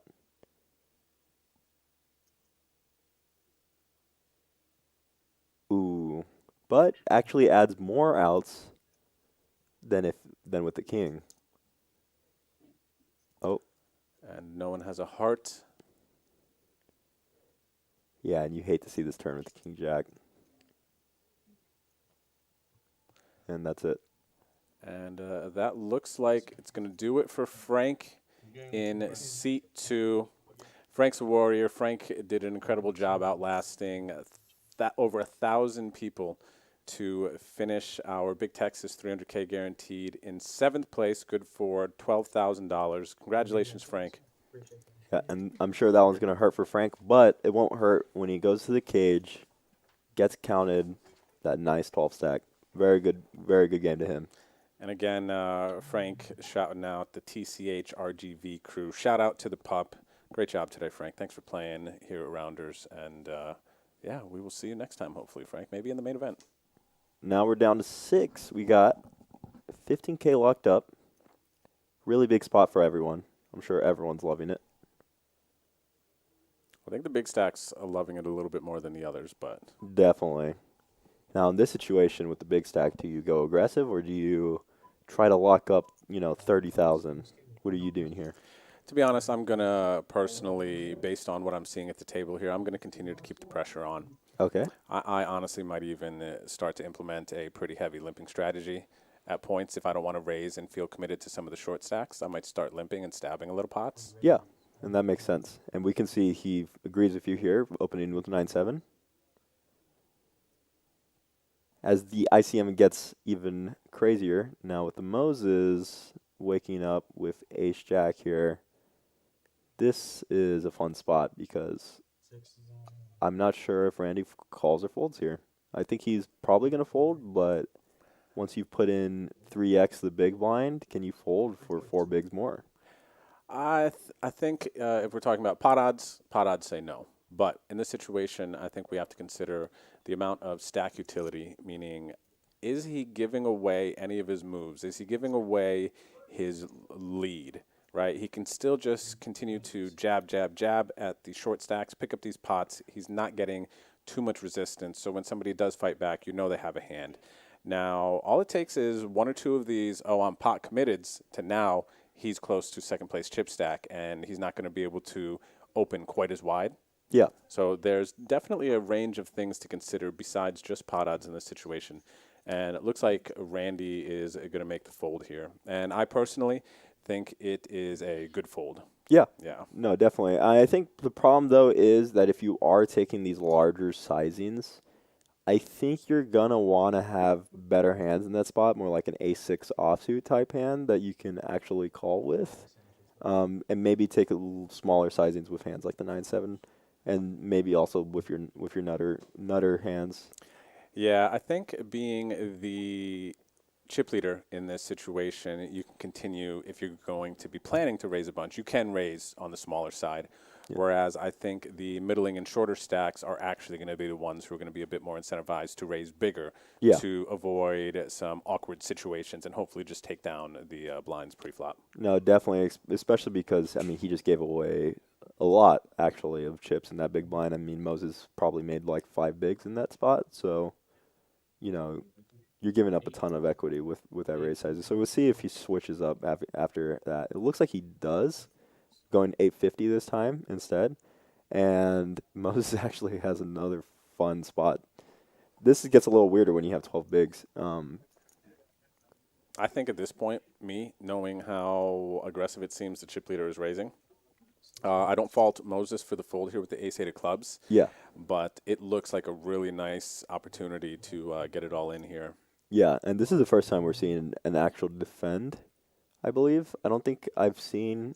Oh, we saw one with the ace-5, but that was Randy. And then we also saw the ace-10 versus the misread Oh, that's right. queen-jack, king-jack. So there's been a couple. And this is a super interesting flop because this hits Randy's range really hard, but this is open-ended. This is a spot that we can see how both of them kind of take kind of the situation, whether or not Randy's going to go for showdown, which I would like.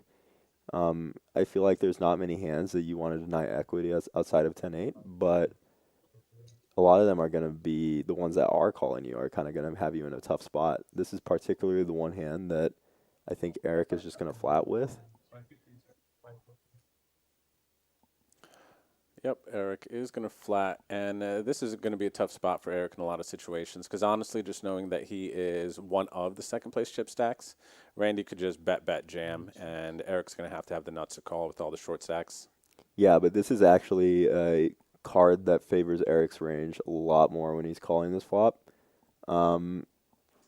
He's just going to have a lot more of the flush draws. He's going to have a lot more of the open-ended with flush draws. He's going to have a lot more of the King-9 varieties.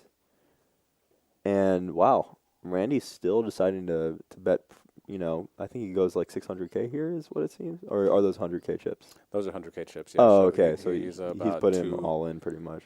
About 2 mil here. Oh, no, yeah, sorry. Can't see. Oh, okay, I see. That's my bad. Now, this actually is a rough spot. Okay, he does fold. So yeah, just what I was saying before. Again, honestly, with the short stacks there and the defend with the 10-8, even though Eric did have the 10 of diamonds, you just don't want to be in the situation as one of the middling stacks up against the big stack who is just putting in chips. After he bets flop and bets turn, you have to be thinking, dang, is he going to jam river on me here? Yeah. So I like Eric's fold there. I think it is a smart play. Yeah. Great recognition by Randy as well to know that, you know, even though he has really good showdown value, he still wants to put a ton of pressure. Even on kings, kings are still going to feel really pressured there. Mm-hmm. Yep, 100%. Hands like king 4 suited might not want to continue, you know? Right. Yeah, so nice play by our chip leader. Continuing to apply pressure, understanding the situation, even getting some hands here. Had queens, had aces, ace-8 of clubs. He's like, oh, wow, I was ready to open way worse than Yeah. ace-8 of clubs is nice. This is definitely on the more aces side for him, more kings, queens, and aces side. So this is a fun one. I think he's gonna have to call a lot of 10 big blind shoves. But it is weird when you're opening into both of the other chip leaders in small blind and big blind, whether or not they know what their defending range should be. And this is such a good spot for Randy, where he's going to be amassing a lot of chips as we get to 6 people. Yep, 100%. And that's the beauty of these final table and tournament situations is, you know, I don't know how many players might be thinking about this at the last 2 tables, but if you're able to position yourself at the last 2 tables, ramping up to the final table to come in with some chips, it could put you in such an advantageous situation when you are fixing to win, you know, the most money. This is where the money is made in tournament poker. Definitely, and, you know, we didn't get to see how Randy got to his chip lead, but I'm sure he took situations that other people wouldn't, that allowed him to be in this spot, that allowed him to get to this spot in the tournament, which is just so advantageous for how much you're going to make, and these are definitely the great spots. Now, this is painful under the gun. You love to see 9s here, but you still, you know, in your heart of hearts, you kind of feel pain when you see 9s here. You're like, well, looks like I have to shove. All right, everyone. Nectarios is all in. Hit that like button if you want to send some love for Nectarios' 9s. And it looks like Moses wants a count with the ace-5 suited. I do think Moses is going to get this count and decide to fold with the players behind. Yes, I would be really surprised to see a call, but, you know, given Nectarios' image so far, wow, and we do see a shove. I'm very surprised considering that Nectarios has been very tight. Now, do we see a call from threes? This I don't think he should, but it looks like he's asking for a count as well. Yeah, I don't think we're going to see the threes call here. No, it would be a really, really loose call, but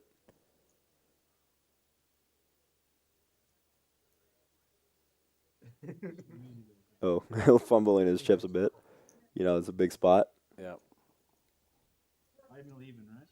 So there's an under the gun jam, the hijack calls, and the condor in the small blind is going to fold. Randy's going to make an easy fold with the ace-6, and we are not really off to the races, but Yeah. we are. The nines are a big leader here right now, 70 to 30% favorite. Very, very surprised to see the call by ace-5. But, you know, sometimes you got to make these plays if you feel like, you know, it's not life-changing money unless you win. And I could see him maybe thinking that. This is a really big spot for both of them. We've seen an ace folded. And puts on his hoodie. He wants to bluff. All right. Everyone smash the like button for your favorite player here. They might need you right now. This is the moment.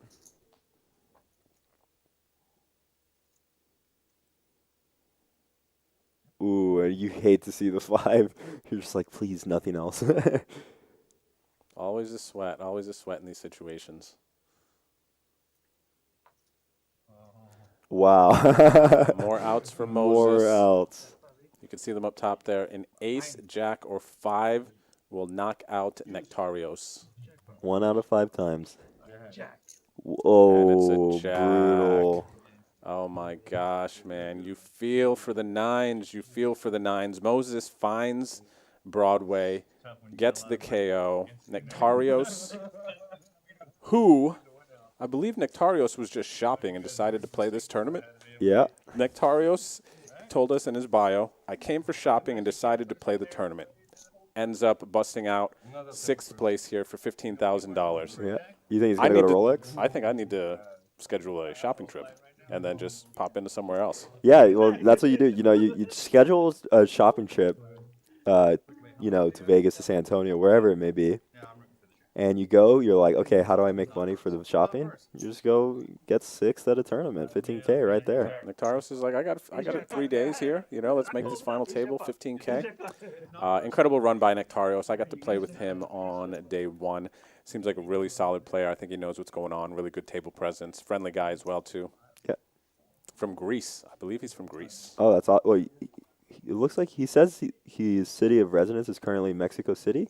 Yep. But he's originally from Greece. That's pretty crazy. Yep. World traveler. Last night I was here watching them get down to the final table, and his one buddy was like, "Oh yeah, no, he's Greece." Well, now you can go from American Eagle to Louis Vuitton.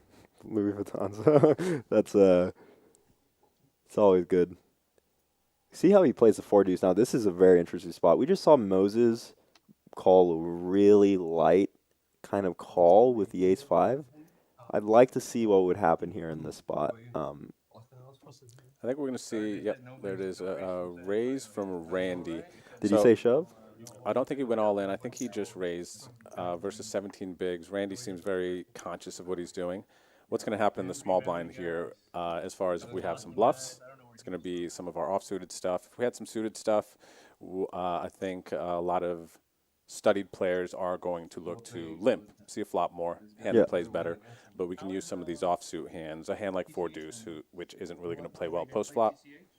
Yeah, it's good. And looks like he is taking advantage of that, raising it up to 1.5 million, which the blinds, the big blind is 500K, so this is 3x the blind, and not an easy spot for Moses with one of the middling stacks. Yeah, but there's a lot of small house.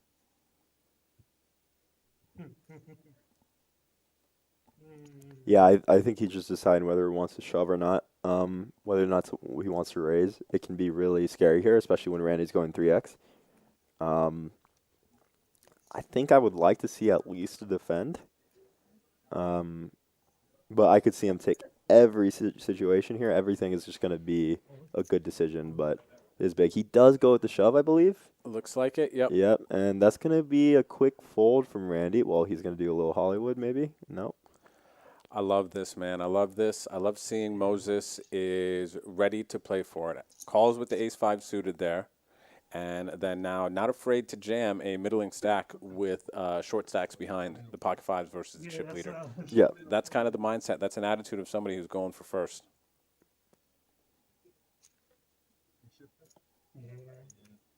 Out of pocket pair. So thanks again, everybody, for hanging out with us. Hope you are enjoying the stream, whether you're watching us on YouTube, Twitch, Twitter, Facebook. We appreciate you hanging out with us today for this 300K guaranteed final table. The Big Texas. Yeah, just for the spot with ace-5 is that a lot of the times you want to be the aggressor shoving rather than someone calling, because when someone shoves, that especially in a spot as big as these ICM spots, especially someone who has folded a lot of the times you're not going to have as many bluffs in your shoving range. Whereas, if ace-5 was the one opening with the shove, it can be a completely different story, and that's why you'll see, sometimes people are folding like tens and jacks in those spots. Obviously, tens and jacks want to go all in, but it really depends on action and everything, so it can be different. Yep, definitely. The value in jamming, going all in, being the aggressor with a hand like ace-5 suited, is getting the folds. So when we are just doing any calling off, of course, we have to make a hand, and we don't get to produce any value when we just get people to fold. Yeah. So we saw the under the gun open with the ace-8 from Eric. Thomas folds the ace-9 offsuit in the big blind, likely assessing that the ace-9 was not going to be doing well versus an under the gun opening range. Eric's not raised too many hands, as we have seen so far. Been playing a tight aggressive strategy, which I think is a good one right now. But there we go, 5-handed. The next player to bust out in 5th is going to be awarded with $19,000. So there is a $4,000 ladder coming up.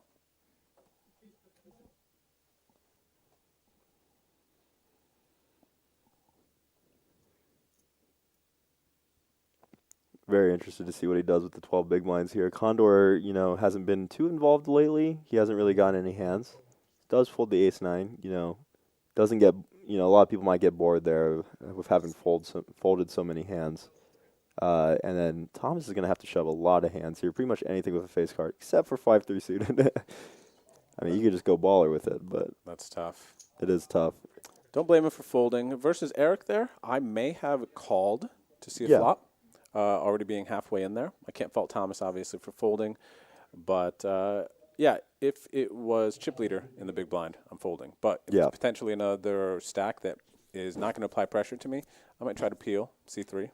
Yeah, no, especially if someone has been so tight, even in the spot with the ace-10, he checked back in position. So that he's not someone to be betting with anything that's not on the stronger side. I wonder if Randy's going to be opening hands like 8-4 suited. This is actually, another thing. He's been really good about recognizing his position. What sizing he would go with if he does open. I'd like something like 1.5 if he's going to be opening, but also, yeah, going with a fold. I like fold. And this is interesting. I think we're going to see some fireworks. Oh, wow. Thomas is going to likely be jamming the button with 6 bigs. Yep. He's made some very good folds up to this point, but I think this one might be too good to not go all in.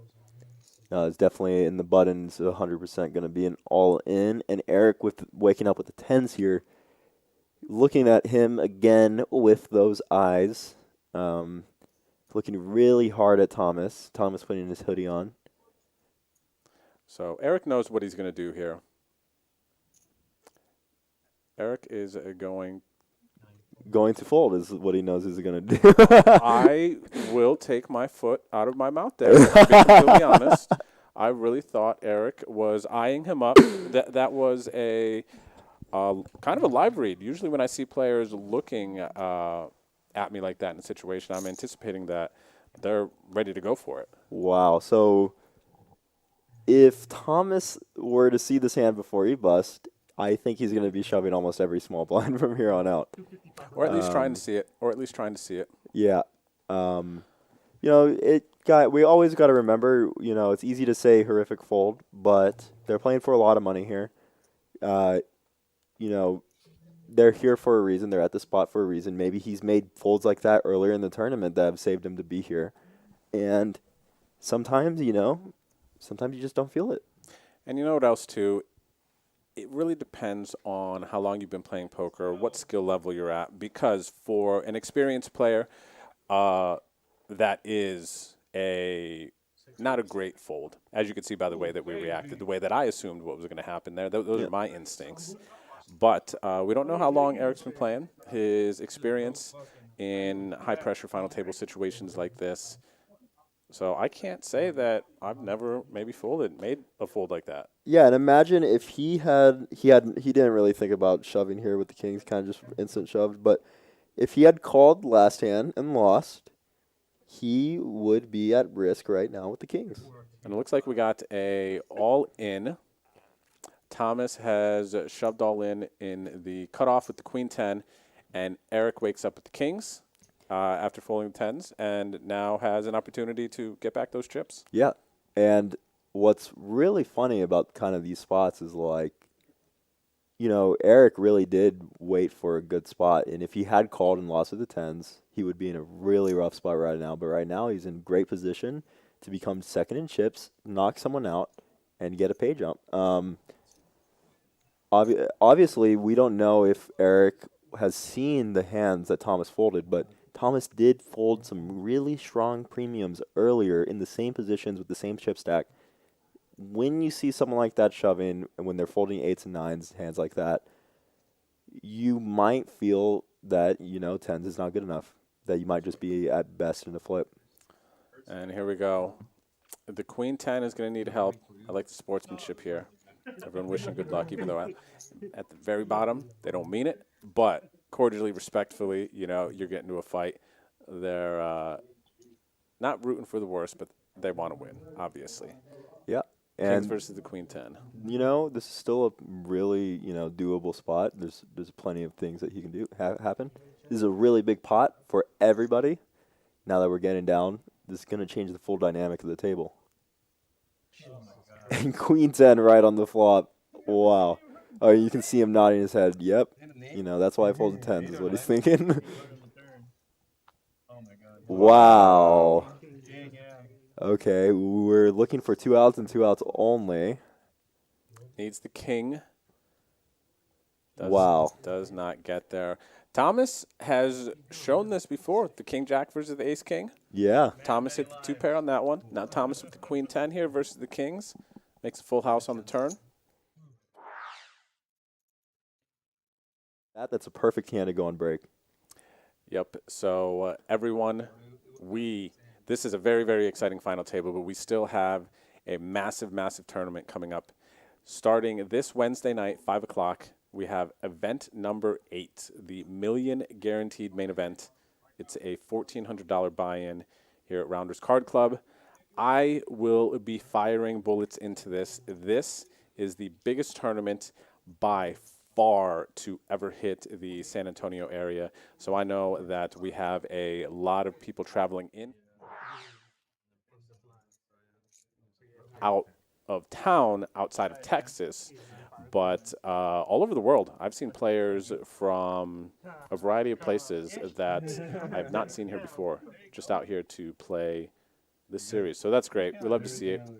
Hopefully this series can kickstart a tournament poker boom in this area. Yeah. Selfishly, I would love that. Yeah, I would too.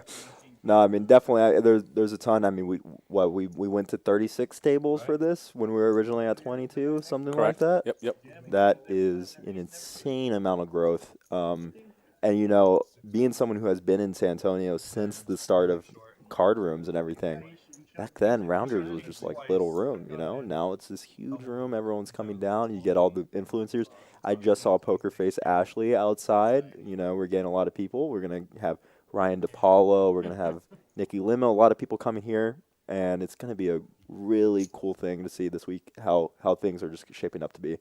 Yeah, I'm really excited about everybody coming into town. I've got similar like WSOP vibes. We have a couple of fellow ACR team pros.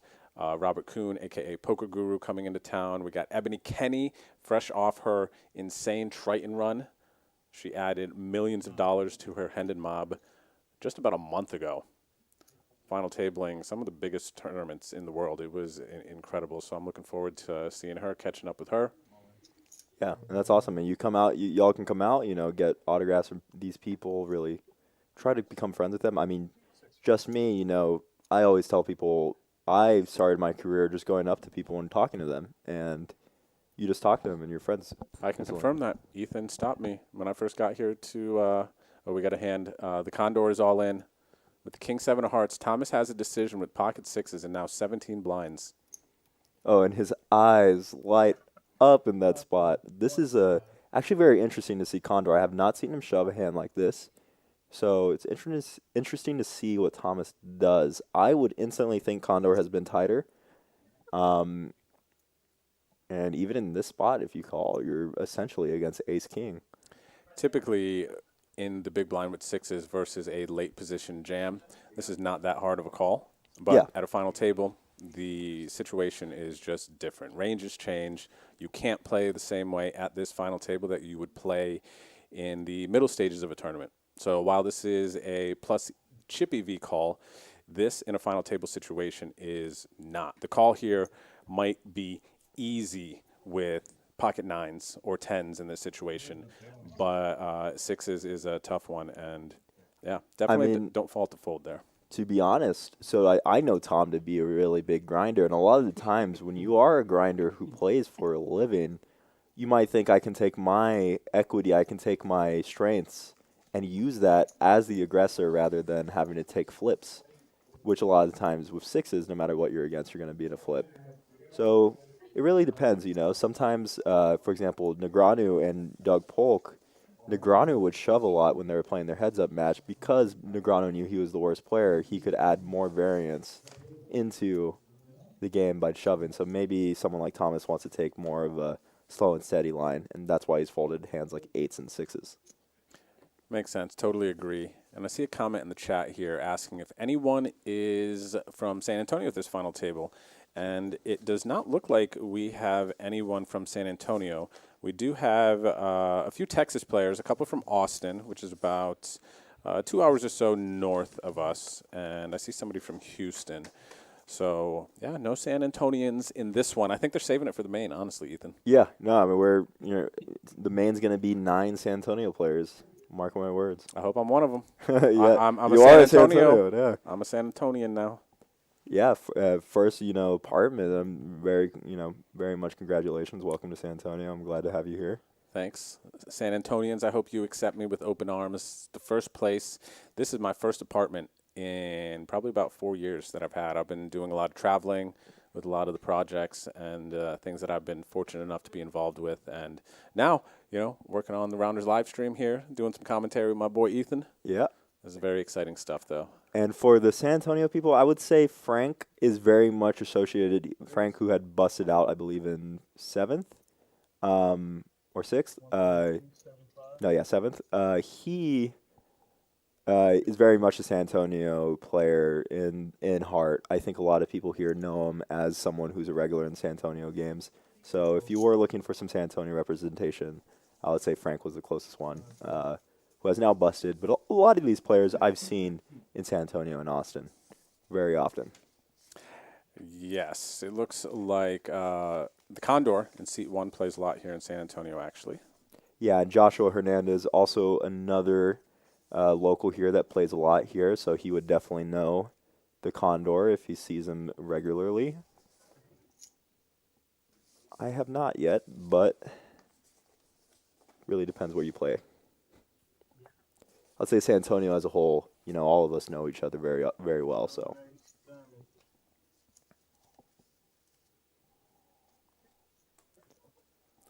look at this, man. 5-handed, playing for $70K. I wonder if when the players get down towards the end, if they're going to be talking about a chop. I am very much, I've talked about this actually with a lot of pros. There's always a lot of debate, but I am of the chop debate. I do believe that you should be chopping. I think lowering variance, you bought in for 300.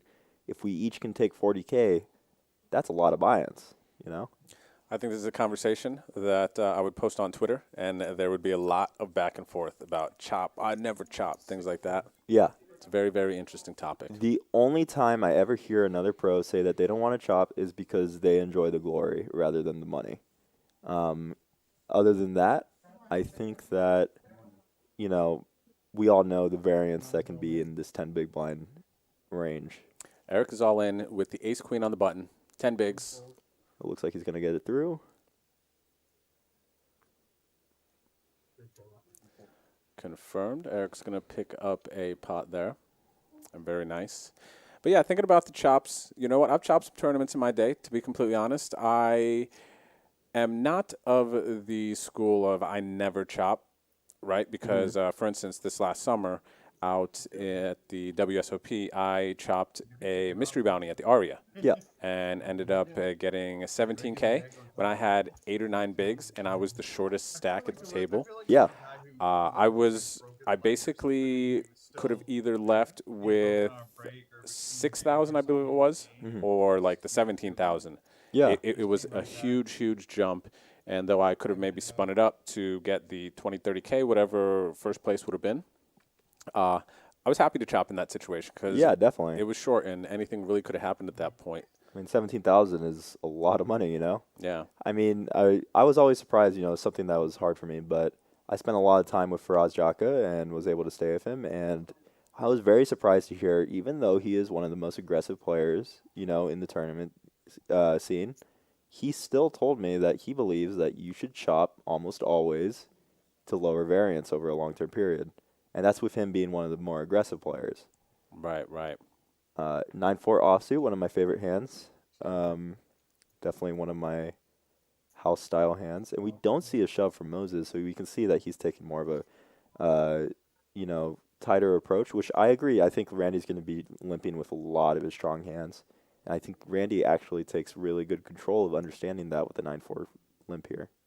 Yep. And I also think Moses is check with the ace-6 here, and a different chip stack than we've seen him having before. 17 bigs, he can play some post. He could definitely have the best hand here with the ace-6. So he's going to play in position. Interesting board because this actually hits both of their ranges with having, with Moses having just checked. Moses is actually going to have a lot of 5s and a lot of 7s here. Hands like 5-3 offsuit, hands like 5 deuce offsuit are going to be in Moses' range, as well as 7-8. Ooh, and a super interesting turn because this one is actually pretty good for Randy having the 9, in that he can be limping in with hands like 9-8, that he can actually bluff here on the turn when he has the 4. Now, it's depending on whether or not he wants to have the showdown equity with the 4, or if he's afraid that his opponent might have a hand like 8 deuce. So it looks like he's going to bet out about $1 million. Maybe that's 800, 900K.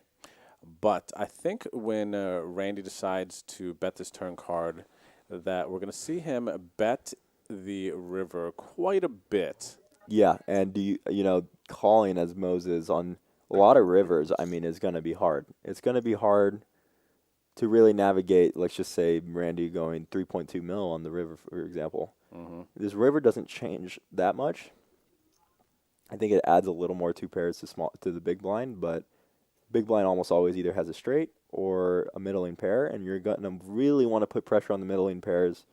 So I would like to see an overbet right by Randy's. Let's see what he ends up doing. He's shown us a lot of aggression so far. Goes for a check, goes for the showdown value. I don't blame him. Yep, I would definitely be checking the 6. Happy to show it down at this point. Yeah. And Randy took a stab on the turn, decided to not fire again into one of the bigger stacks, maintaining his chip lead. He's going to get a lot of folds on that turn when Moses does not have any sort of pair. Yeah, definitely, and I like both. I think that when I get called on that turn, I might be wanting to go for an overbet, but you've shown that you've been really aggressive so far, and Moses has shown that he wants to call. So it can be, I have played with Moses. He has called me really light in some spots, so I would definitely know, like, if I was playing against him, I'd be afraid to bluff because you know he's definitely a capable player.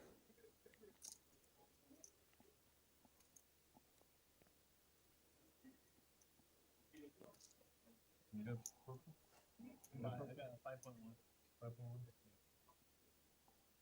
Thanks again, everybody, for hanging out with us today. Hope you're enjoying the stream. If you are, please don't forget to hit that like button. It does help out the stream. You can go ahead and also hit that subscribe button on our YouTube channel and our Twitch channels so that you can get notifications when we go live.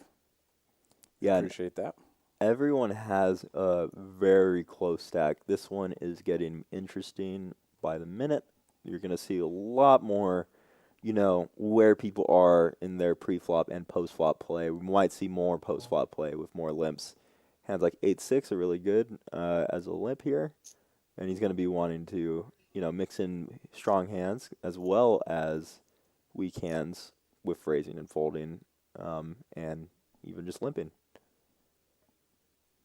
Very interested what Thomas is going to decide to do here with 15 big blinds effective. Looks like he just goes all in.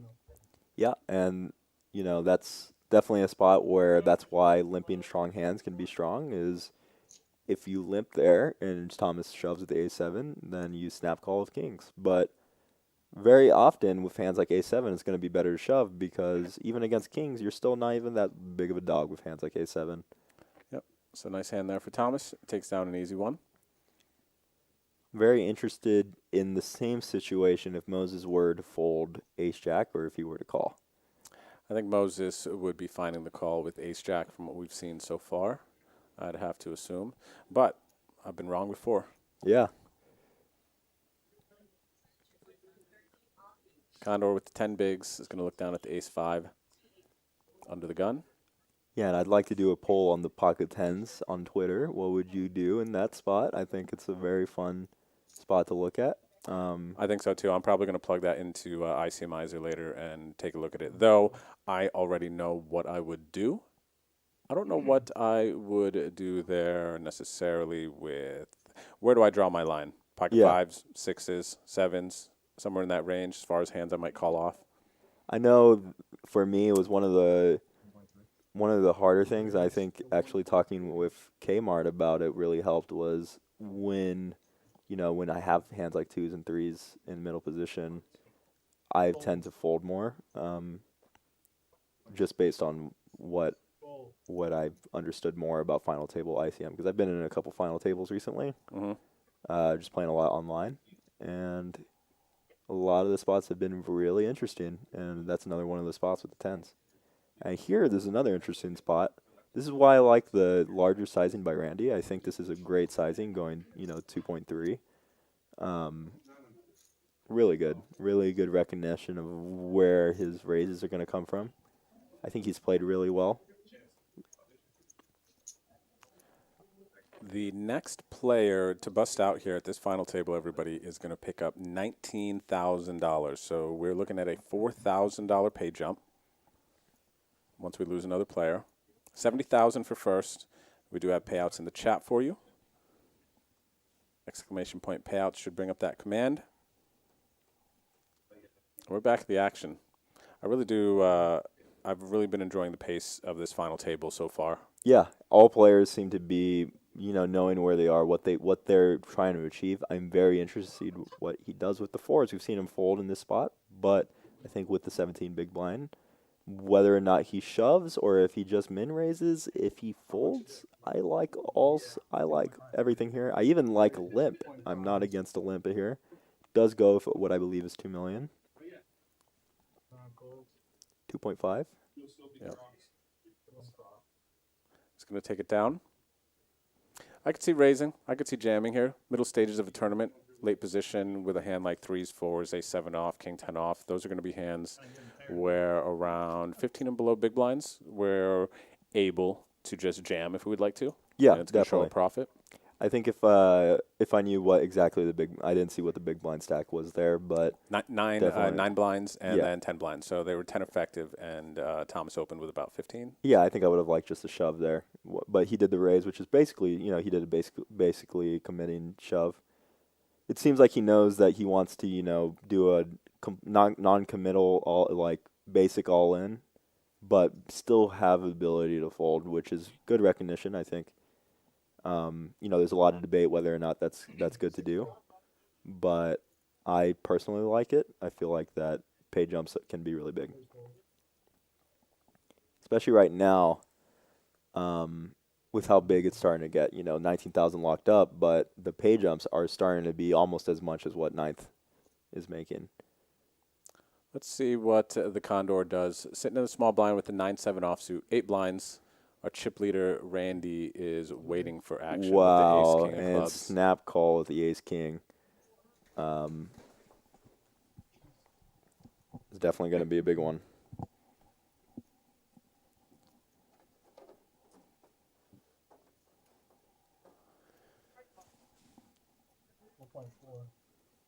Yep, so Randy just woke up with it here.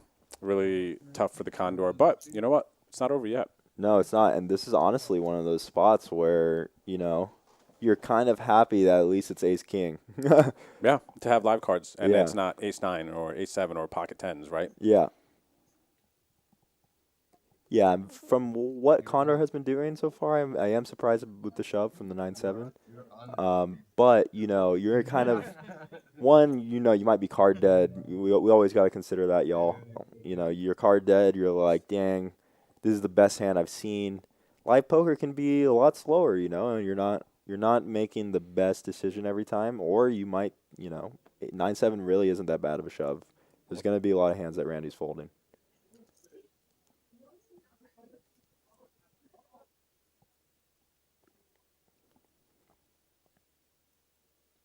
Some backdoors for the 9-7. And now just needs to hit a 9 or a 7 here for the Condor, or he will be our 5th place finisher. And it's a jack. Broadway for Randy, and eliminated in 5th place. GG's. Congratulations. The Condor is going to pick up $19,000 for the 5th place finish.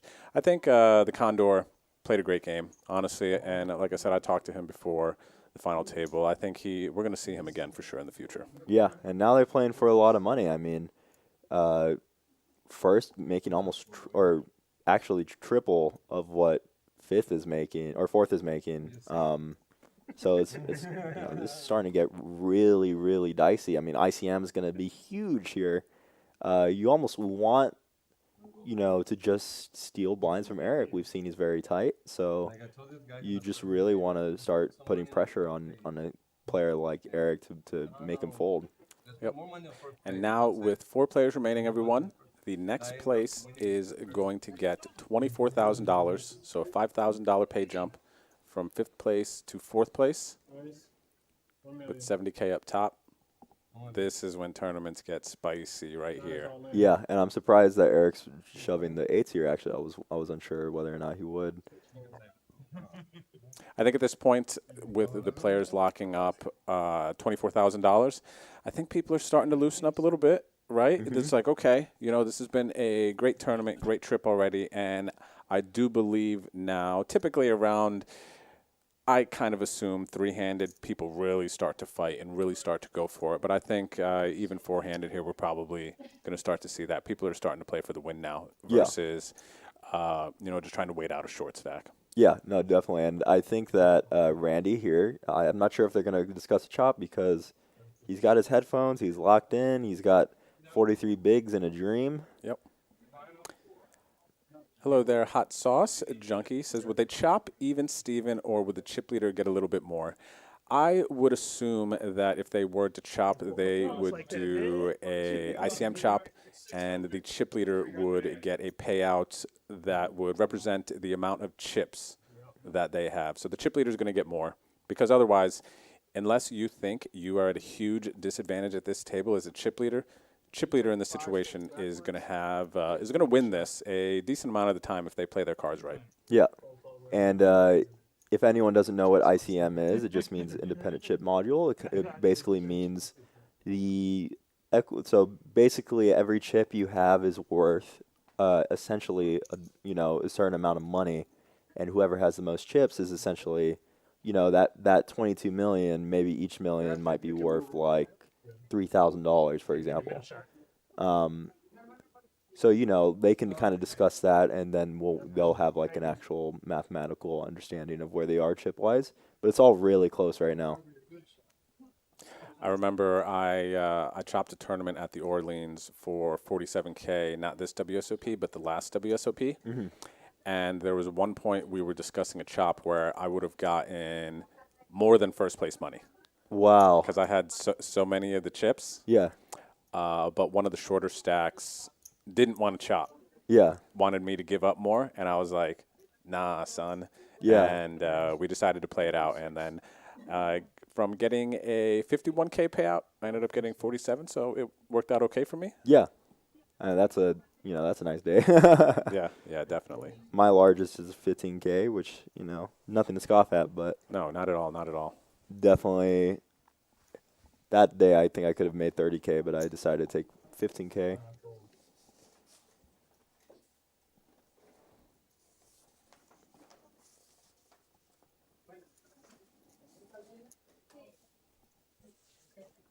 Thomas leaving. I wonder if they're taking a break or not. I don't think so. I think he's just taking a breather. So Moses right now, in seat 6 right now, we're looking at Moses here, going to be first to act. Current biggest tournament score, 25K. So right now, if Moses were to bust out here, 24K. But ladders up, new high score for Moses. Yeah. You know Moses is thinking about that. I would be, for sure. I would be for sure. New high scores as gamers, competitive people. That's Oh, something yeah. we always strive for.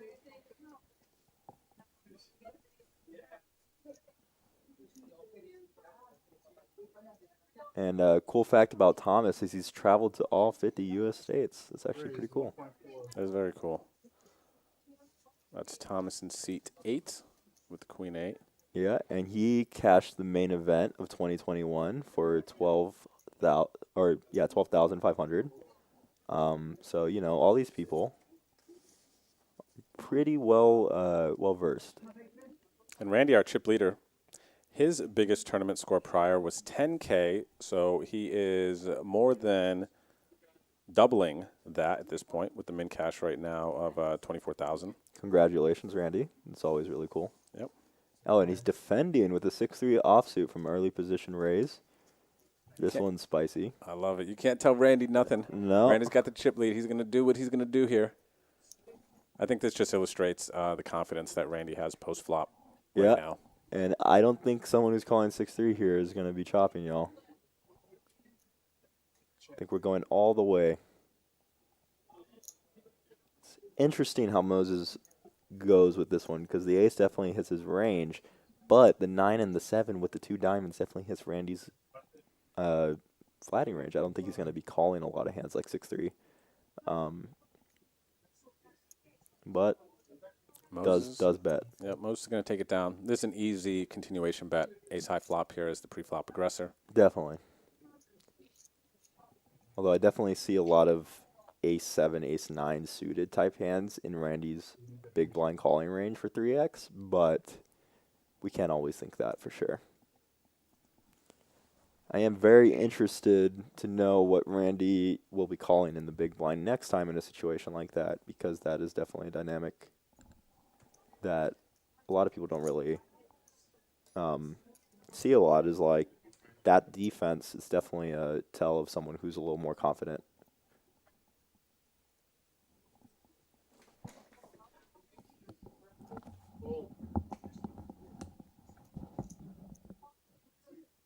Randy with the 10-7 offsuit in the small blind.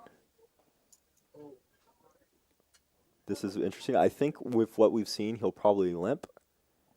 But he can do anything. This could be a big pot. This really depends on how Randy decides to go about this. But with the 17 big blind stack, 600K in the middle here, you can see him do anything. I could see him shove here for sure. 10-7 in this spot is definitely a hand that you can shove. Looks like he did, if I'm not mistaken. No, looks like a raise. The way he put it in looks like a shove to me. But now this is very interesting to see what Moses does here. Um, from what I've seen, I think Moses will shove. I think instead of this big sizing as Randy, I might have wanted to shove, but he might want to be going for raise folds here. It's really close and does get a fold. Perhaps actually the raise sizing makes Moses think he has more nutted hands since Randy has done this so many times. Moses might be thinking he can't be doing this over and over with bluffs. Moses. Hope you guys have enjoyed the commentary so far. I had someone come up the other day and tell me that they really enjoyed and learned from the commentary. So if you have anything like that you want to tell me in person, I really appreciate everyone who supports that. I'm definitely trying to give as good of a show as I can. 125. Drew will be right back in a bit. 125. 125. Technically, yeah, 425.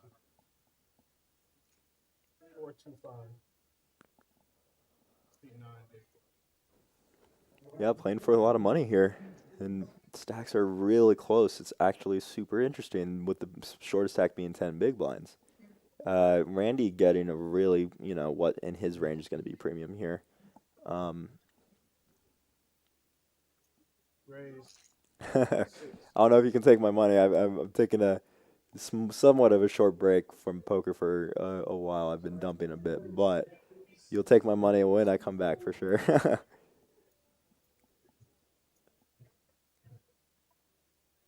Yeah, I had a bad couple. I went to the last WSOP and the WSP before that. Spent a month with Faraz Jaka. Was out there. And during that time, I had a few revelations of myself, how I enjoy the game and everything.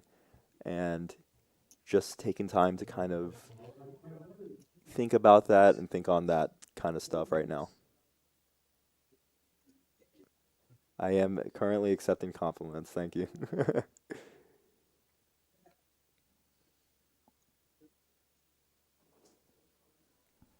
Yeah, definitely. I don't drink either, but sometimes I'll mix it up. I'll drink some soju here and there. I'll drink your drinks, Ethan. I got you, buddy. Hey, if we get some peach soju, I got you. I love me some soju.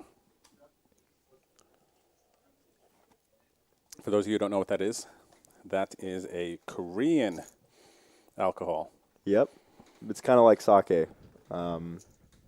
If you don't know what sake is, we gotta talk. Gets a walk here. You love to see it with a 9-5.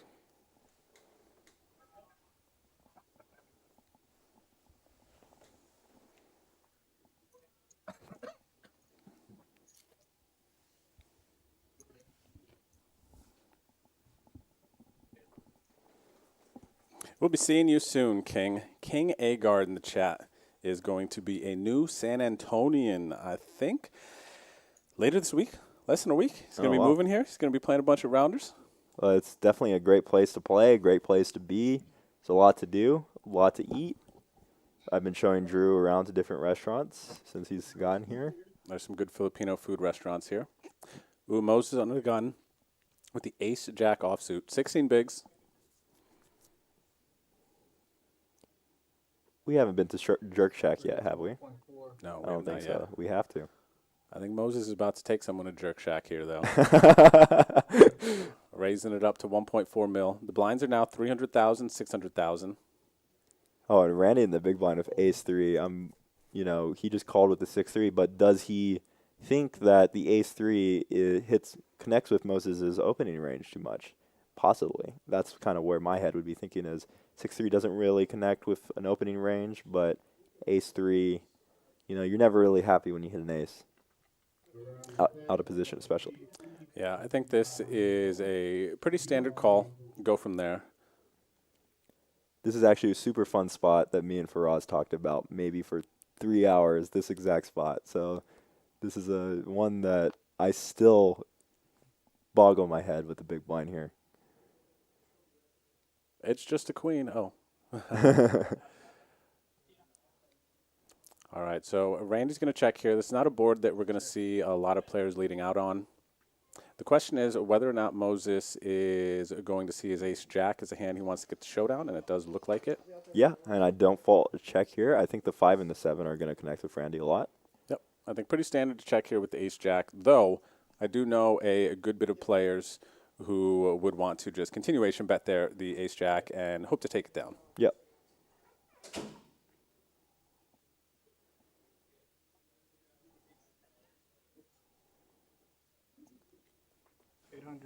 Yep, it looks like Moses will take this one down, most likely. We'll see if he wants to get a little feisty. We've seen Randy get feisty. Easy fold for Randy, easy fold for Randy. Yeah. Also, easy bet for Moses after Randy double checks to him. He never has a queen, 2 pair, any big hands. And Moses just has to assume his ace-jack is head. He's going to start value betting it. Yeah, definitely. The only hand you're really afraid of is pocket 5s.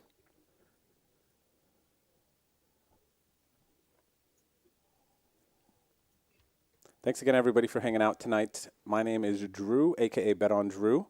And my friend here is Ethan, a.k.a. Snowy HS, Hearthstone on Twitter. We're calling the action tonight. This is an exciting one.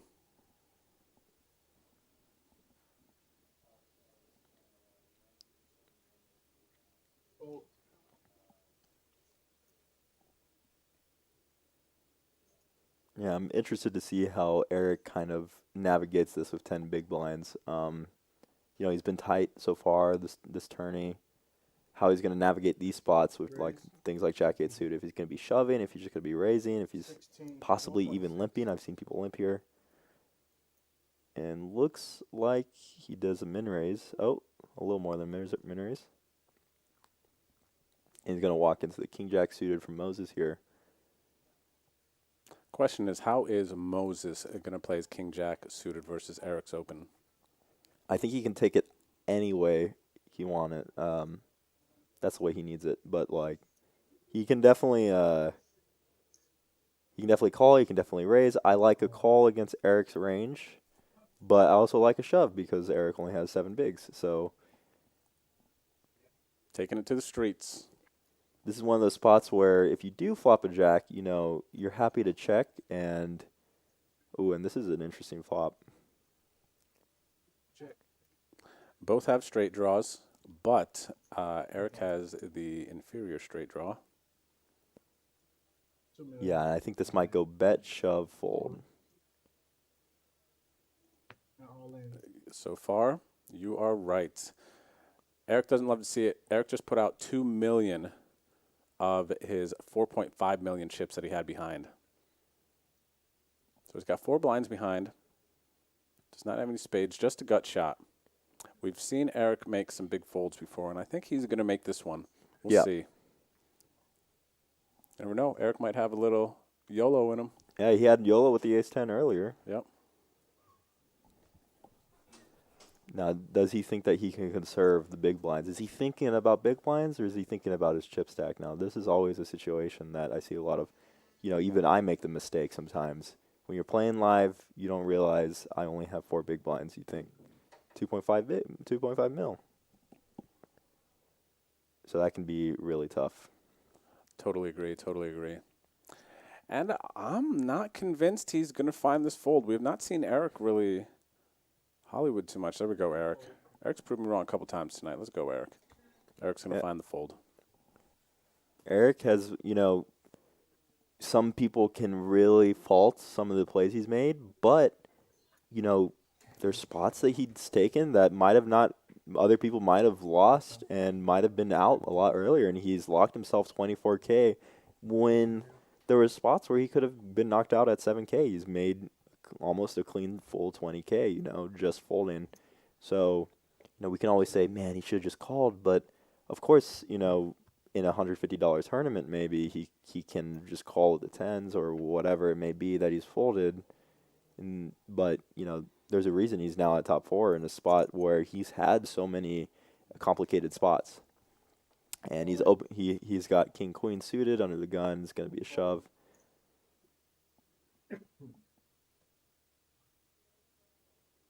It's going to be interesting when it gets around to Thomas in the big blind with the ace-5 suited. Adding a little flair there with the Tomas there. I feel you. You're San Antonio now, baby. I know, I know. Are you making this call with the ace-5 suited? Yes, I am. Sadly, you know what his range is, but you know you have to call. And he does. Yeah. Cards are on their back. Ace-5 of hearts versus the king, queen of spades. Eric in seat 9 is at risk. I think I would fold for a. Literally, I think I'd fold for one big blind more. No joke. First time I was in.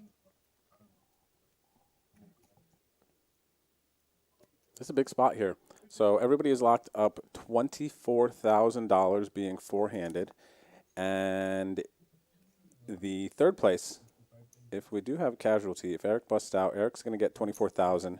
And then the final three players will have secured themselves a $31,500 payday at least.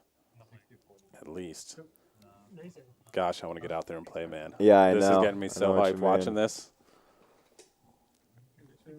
2.6. All right, as we get these chips out, everybody, if you're rooting for Eric, if you're rooting for Thomas, you're enjoying the stream, please hit that like button. Helps support our channel. We got a big $1 million. 1 week from today, we will be streaming the $1 million main event. That's going to be a six-figure payout for Yeah. first. You want to talk about hype? Yeah, I got to become friends with whoever's winning that one. Here we go. King, queen suited at risk. I'm taking king queen suited. I always love a king queen. Oh, boy. Ooh, super spicy flop. Yeah, hit ace, please. Ace, king, queen, nines.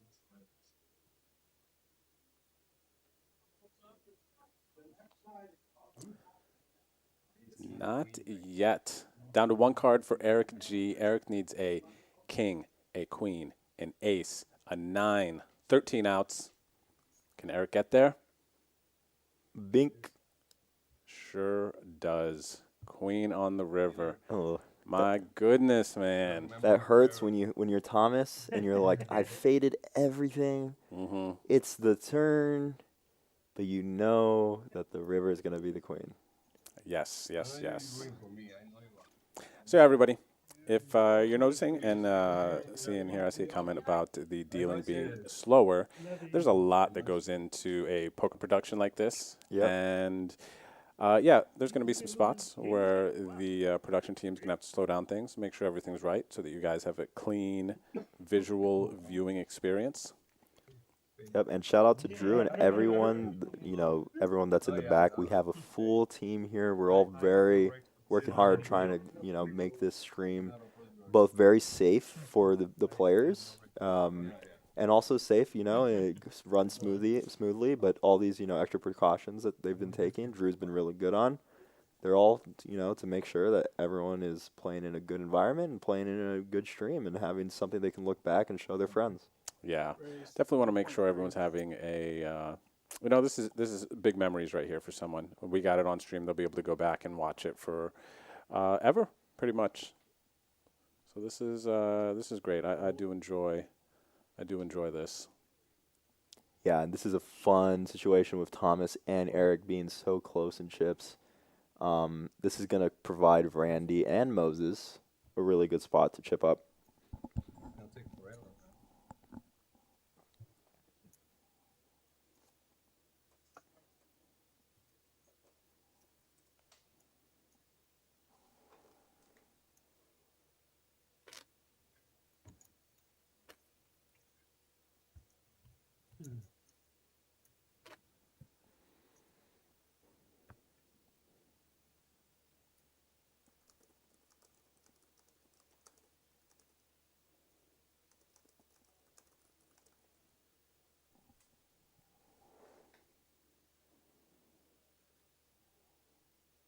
10-3 offsuit, my home game back then, there was a guy who would go all in with any amount for 10-3 offsuit, so it's always one I love to see.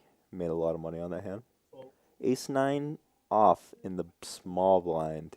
Think we're going to be seeing a shove, but with the way he's been playing, it's hard to tell. Wow, king-queen suited. this is the exact situation he was just in, except now he's on the other side. And I think we're going to see Randy shove a lot here.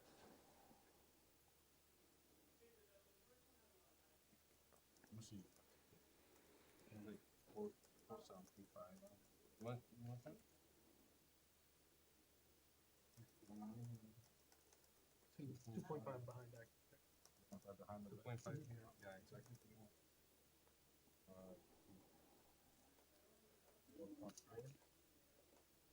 4.2.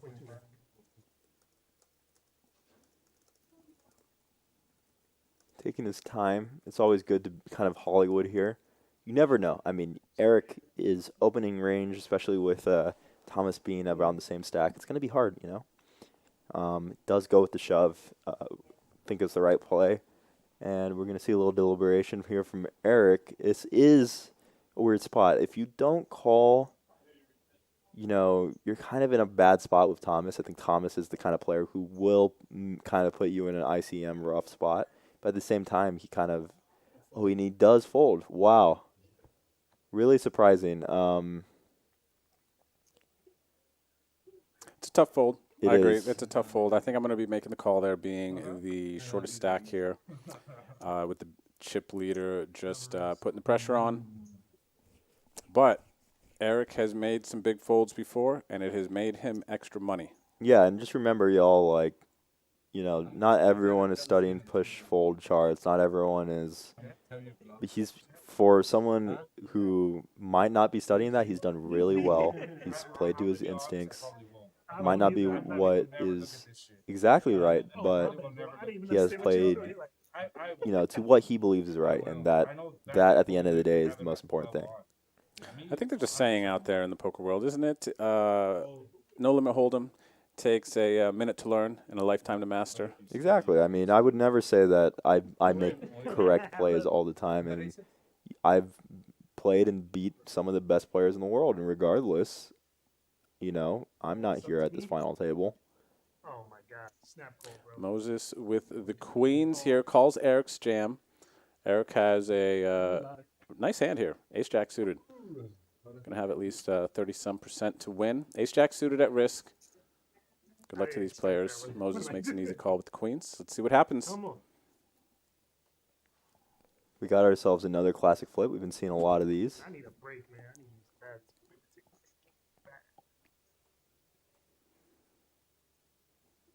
So this You take a pause. is a $7,500 spot. If he gets left out, I hope If the queens hold, I know. I don't want to piss myself off. then these final players will have locked up an extra $7,500. And this is a rough flop for Ace-Jack, but he does have some backdoors. He has a backdoor wheel draw. Just let it go. He has backdoor Jack-Jacks, and he has an ace. I got You know, right hand still. definitely Barry Greenstein. 6 does not do him any good here, but he still has a Barry Greenstein. And we know the ace from space is definitely something that happens a lot more than we like it to happen. And clean run out. GG's, man. Good game, man. GG's. Congratulations. Eric is going to bust out in 4th place tonight, picking up $24,000. Incredible job, Eric. What a run. Over 1,000 players in this $300,000 guaranteed Big Texas event. And, yeah, Eric's going to walk home with $24,000. His favorite hobby interest is poker, and poker's paying out today. Yeah, I mean, that's a really large payout. I'm sure he was expecting. He came in as one of the short stacks. I'm sure he wasn't expecting to get all the way to 4th. That is a huge payout. That's a lot of money. I mean, 24K, that's a lot of buy-ins, y'all. Now all these players have locked up $31,000. First place is $70K. And this is officially these final 3 players' largest score. Everyone here is going to be putting on a new high score. So congratulations to these 3 players. And thanks again, everybody, for watching the stream. I really do hope you're enjoying. My name is Drew, a.k.a. Bet on Drew. My co-host tonight is Ethan, a.k.a. Snowy HS on Twitter. Yeah, and always remember, guys, Eric was a sales. You know, he's a sales guy. That's his profession, and his hobby is poker. So not all of us are making the exact right folds and calls. I think he played really well for what he's done, and to make 24K on a side hobby, I mean, that's definitely an awesome thing to do. So congrats to him.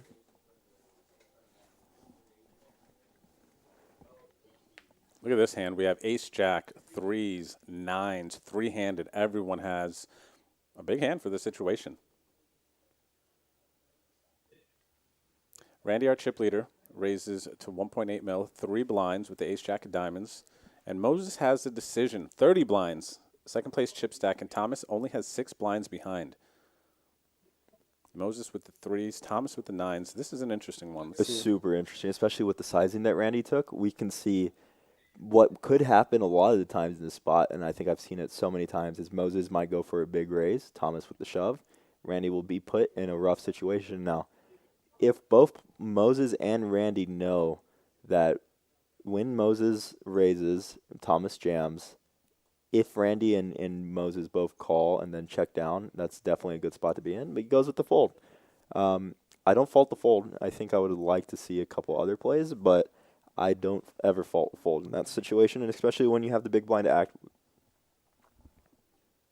So Thomas is likely going to be all in with his final 6 blinds. And all these players, again, hitting that extra, highest score. That's amazing for them. And snap call with the ace jack. We're going to be off to a race. Yep. Press 1 if you think nines are going to win. Press 2 if you think ace jack is going to win. I always like these spots. I personally like to take the nines, but I know some of us have a little bit of problems with hands like ace jack, so. I got problems with a lot of hands. Ace jack is one of them. I got a list of those problem hands. All right, so just counting it up, and then we're going to see what happens. Chip leader for the majority of the day, Randy, with the ace jack of diamonds, needs to win a flip to get them to heads up. And yeah, Randy came into the final table, 15 million in chips, chip leader, and has impressively maintained the chip lead the entire final table. Yeah, he's done really well on navigating that. I think he's played really well. You can tell there's a lot of spaces he's seen. I'm surprised at how many people are saying ace jack. Normally I see people not liking the ace jack, but he is the chip leader. You kind of once you've gotten all the luck, you kind of keep getting luck. But we'll see. I always like nines. Chat just wants to see pain at this point. Yeah, I think they just want to see pain. They want to continue to see it. And we're about to see what happens. 4.35. Oh, 4.35. You're good. I didn't hear you. Either way, good showing to everybody so far. I mean, that's amazing. $31,000 locked up. I mean, I definitely Here we go. envy that situation. And we'll see ace in the window. But Backdoor hearts Backdoor for the nines. hearts. Yep.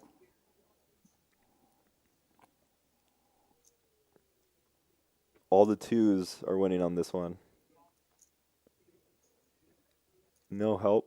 2 outs. 2 outs for the pocket nines.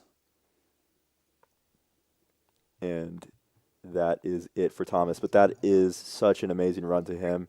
He was down to his last wire. He did a pay jump of almost $14,000 from his lowest point. So Here we go. great Thomas stuff. going to finish in third for $31,500. Congratulations to Thomas, our semi-local. Thomas is living in Austin, so congratulations. New high score for Thomas. And now, ladies and gentlemen, we are heads up in the Big Texas Tournament. Our 2 remaining players are going to take a little bit of a break here, stretch the bones, get ready for the heads-up match. And big reminder, this Wednesday night, we have the start of our $1,400 million guaranteed main event, part of the South Texas Poker Championships here at Rounders Card Club. So if you can get yourself here, I suggest you do it soon. There's going to be flights running all the way through Saturday. Day 2 of the main event is Sunday, and then next Monday, a week from now, we will be broadcasting the final table of this huge, huge event. First place is going to pay out over 6 figures, hopefully. I'm not able to commentate or work the stream because I'm at the final table. Pray for me, chat. And, yeah, we really appreciate you all hanging out today, watching the stream. If you are enjoying, please don't forget to hit the follow button, whether you're on YouTube, Twitch, Twitter, Facebook, all the places that we are broadcasting. We appreciate the support. And we hope to see you come out to Rounders Card Club. I'm here the majority of the time, a lot of the time in the evening. I still stream on my own personal channel, twitch.tv/betondrew. Yep. But I spend a lot of my time here now at Rounders, and it's pretty awesome. I really enjoy what I do. Yeah, it's your second home now. You know, you come here. You might spend more time here than you have at the apartment. Right? During this series, I have been here more than I've been at my apartment. Yeah. Yes. I don't blame that. I mean, Drew's a super hardworking guy. He's really trying to make this, you know. He's really changing up. I mean, just the graphics, everything that has changed since Drew has been here has been amazing. Everything has been a really good, something I believe has been needed in the poker community in general. I think a lot of things like this, graphics and everything, it goes very understated of how important it is, but it's really cool to see, you know, what we're doing here. Wow, everybody. All right, Ethan. I'll buy you dinner later, man. Yeah. All right, you got it. This is all for dinner, guys. Jeez. Working it. The long con, I dig it. Yeah, and then I can get some of those send nudes and all the other really good merch that you have. So we got the free merch is my long con, guys. Then I'll resell it at half price. Jeez, this guy. But yeah, we've had some incredible turnouts for the series so far. Every single guarantee that has been put on these tournaments have been beat. Event number 1, the Monster Stack had a 40K guaranteed, ended up getting, I believe, 74,000 in the prize pool. Event 2 was the 4-game big bet mixed, which I played. That was my first mixed. Actually, I played one horse tournament, a nightly horse tournament during the WSOP this last summer, and I cashed. It was pretty exciting, but I did not cash the big bet mixed. But that one also beat the guarantee. I believe it got 12 or 13K in the prize pool, and I am officially now addicted to Deuce to 7. I love Deuce single to draw. 7. No limit single draw. Oh my gosh, man, that game is so fun. Yeah, we got to get a little home game going and play Deuce 7. I like triple draw better, but single draw, I like all. I'm good friends with Dan Zach, so I was watching him play all those mixed games and stuff over the summer and He's just a beast. learning. Yeah, he is a beast, and he's really into Hearthstone, so that's how I know him. But yeah, it's really cool. Those mixed games, I love watching them. I like playing them a lot. There's going to be a lot of events coming up just in general, and that $1 million guarantee is going to be super sick. I mean, everyone's coming out for this. Yep. And yeah, so event 2 beat the guarantee. Event 3, which is the Big Texas we're watching right now, had 300,000 guaranteed. We ended up getting over 400,000 in this prize pool. I didn't get to play event 4, the Big O event, but that also beat the guarantee. I can't remember how much it beat the guarantee by, but we have a lot of Big O players here, which I didn't realize there was such a Big O community around here till I got here. Yeah. The only place that I ever played Big O or even heard of it was Maryland Live when I used to live in Pennsylvania. Yeah. They had some Big O cash games there. I don't know that they had any tournaments, but I know they had some Big O cash games. A ton. Yeah. And, yeah, so that's great. Event 5. Oh, okay, that's the 3,000 in the prize pool. Yep, more than double. Which is great. I contributed there as well. And we are back. We have the trophy on the table. And we are receiving word that on that break, our 2 players discussed a chop, which I think makes sense. They both have a bunch of chips. And let's see. So first, they have agreed. So first place normally here is going to be 70K, but it looks like they have agreed. First place is going to take 60K and the trophy for event 3, and then whoever ends up finishing second here is going to take 56.5. So instead of second place getting one of these 2 players, instead of them getting 46.5, they have both decided to lock up and guarantee an extra 10,000 I see. for second place, Okay. which basically came off the top of first place because it was 70, and now they're agreeing to 60. Yeah. And, no matter what, everyone makes $10,000 more dollars. Yeah. And, 56K? Let's go, 60K. Yeah, that's a huge. I mean, that's a huge. So are they playing for a little more, or are they already? I wasn't sure what the. It looks like they are just playing for the potentially $3,500 difference in the trophy. I see. Okay, cool. Yep. So, yeah, that's great. Yeah, that's big. I mean, that's something that I would do. I think that's a really good decision. You're playing a essential 4K heads up match, while still locking up a really huge win. I mean, that is for both players. I'm sure is very massive. And looking at the chip stacks here, we got 29 million for Randy and 18 million, which is 30 bigs for Moses. So this isn't a situation where one of the second place chip stack is a shorty. And there's going to be potentially multiple situations where they would be all in and you can win.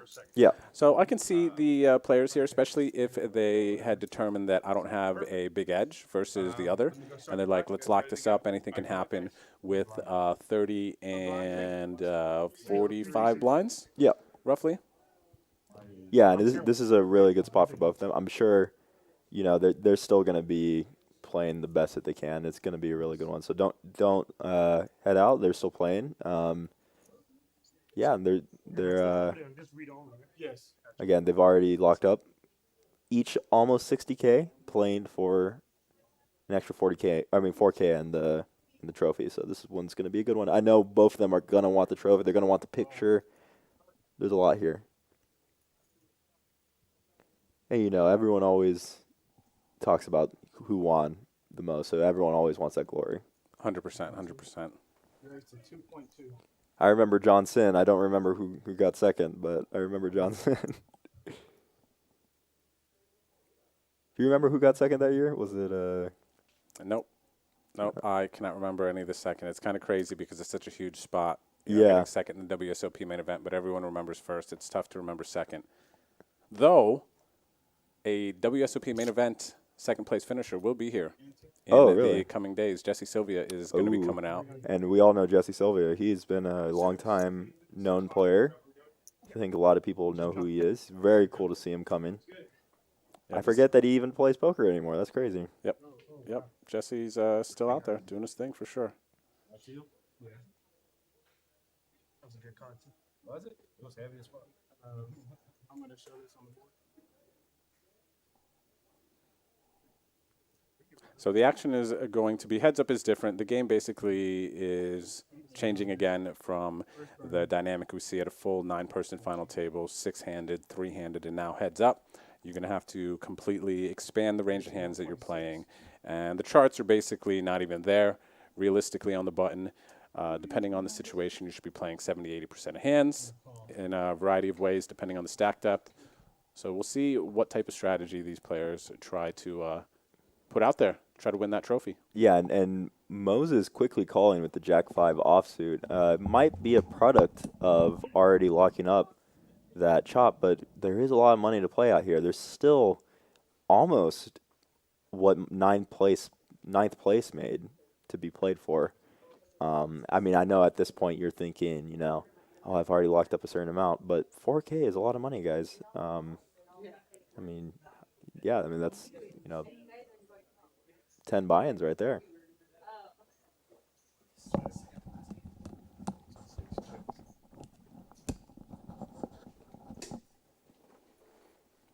What's up there, Holly Bowie in the chat? I see you out there. Says never chop. Holly, you missed a conversation earlier. It's a dicey one. It's a dicey one. That's the best way to say it. I tend to tell most people to chop. Most people who ask me for coaching, I always do like chopping, personally. But I hate variance, so I guess there's that. We got a gut shot for Moses. Randy turns top pair. Also has a gut shot. Yeah, and this pretty fun turn because, Jack-5 heads up is going to actually sometimes be good here. That's a funny thing, and whether or not he thinks that.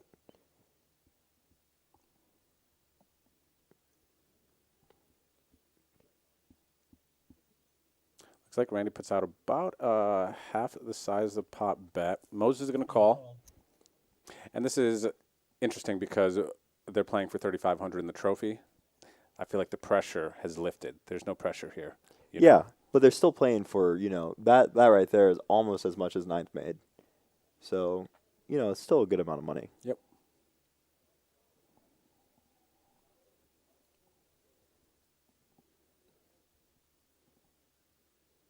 If 60K isn't life-changing money for people, that'd be crazy.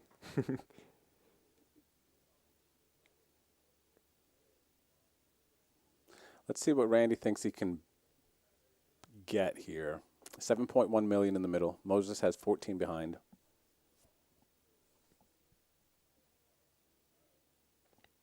We all know the Stu Unger call with 10 high, the infamous call. Sometimes you get in the spot, you see Jack high, you definitely think, well, my opponent can have 7-6, he can have 7-10, 2.7. 10-5. There's so many hands, so let's see what he ends up doing. 3.7.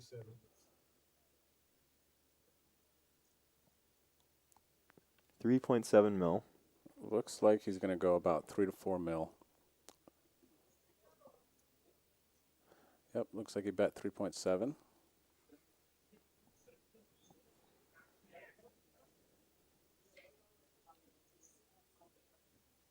Moses just has jack high, so the only way that he can win this pot would be to bluff it.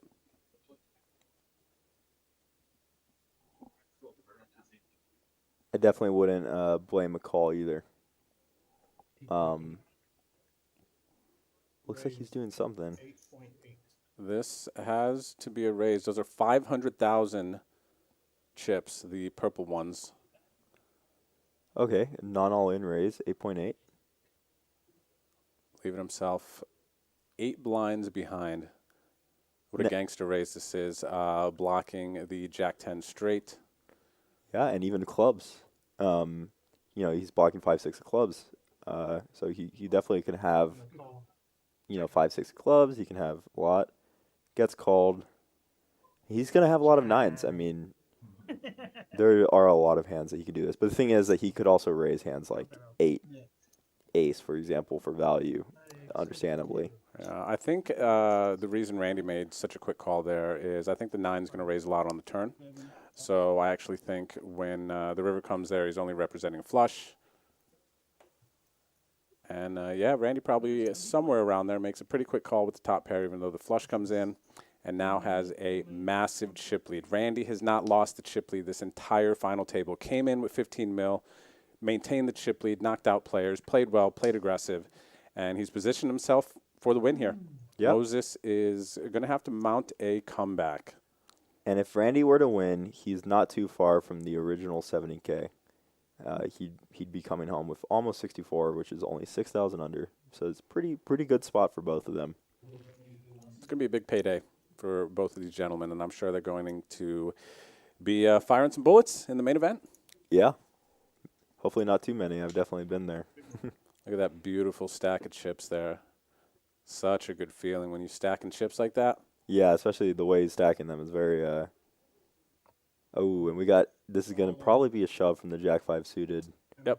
And a quick call. Quick call. Ladies and gentlemen, we could have the Big Texas champion right now. Moses needs to hit a jack or some other fortunate cards in the run out in order to win this. Otherwise, Randy is going to be our champion. Yeah. Let's see what happens. We got 5 cards to go.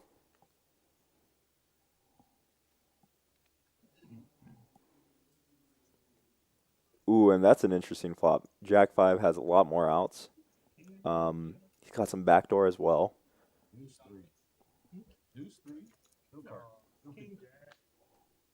Oh, well, there's the backdoor. That's a fun one. That actually lowers his outs, though, because of the Jack now not being live. And 2 of the 8's already gone for the to help the straight. And there you have it. It's a 4. Ladies and gentlemen, can we get some hype in the chat? Congratulations to Randy Chavez from Edinburgh, Texas. Previous biggest tournament score, $10,000. takes down event number 3. The Big Texas 300K guaranteed is going to get $60,000. These two players, right before they got heads up, it did do a chop. So Moses is going to take home $56,500 for second place. And the trophy is going to go to Randy. So, man, that was an incredible final table. That was not short of action at any point. Not at all. And Randy played it super well, really deserving of that 63.5. He definitely really showed like he knew these situations. He also got, the cards ran in the way, but in his favor, but still he was able to use that really well, really understood his position in terms of chip stack. I thought he played really well. I thought most people played really well. I think they played really well ICM-wise, and you can see this was a really tough field to navigate for this final table. 100%. Incredible job. Everyone watching the stream, we really hope you enjoyed this. This was a very, very exciting stream. If you did enjoy, please do us a favor, hit that like button on YouTube, and give us the follows on the social medias. We will drop a command in the chat for you to check that out. But, man, what a fun stream. And we're going to have another big one in 1 week, everyone. Make sure you hit that subscribe button on YouTube so you can get those notifications. In 1 week, we will be back here broadcasting the million guaranteed final table. We're going to see somebody win 6 figures, which is going to be San Antonio poker history. Yeah. It's never happened That's before. insane. Yeah. No, I mean, I never thought it would happen, at least for... Once the chop was too sweet, I didn't give a fuck. So, yes, there it is, event 8. First flight starts this coming Wednesday night at 5 o'clock. Yeah, that's what it was boiling The down first to. flight, and flights will run through November 19th. That is going to be Saturday. There's going to be a Turbo Saturday night that you can play. Last chance to get in. And day 2 is on November 20th, which is Sunday. Incredible, incredible. This was a lot of fun. Everyone in the chat, I really do hope you enjoyed. My name is Drew, a.k.a. Bet on Drew. Tonight, my co-host, Ethan Snowy. Yep, and it was really fun commentating. I thought we did really well. I thought we were, really liked the pace of everything. The pace of the game was amazing. I thought everyone was really nice. I'm glad that we had a lot of people in the chat being really cool. Hope you all liked what we did. And everyone, thanks again for tuning in. We are going to send you off. Good luck if you are playing.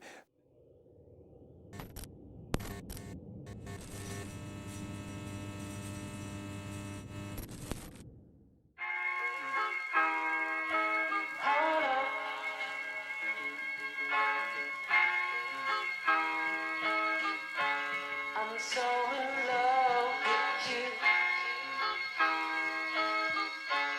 You got me down again.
got me down again.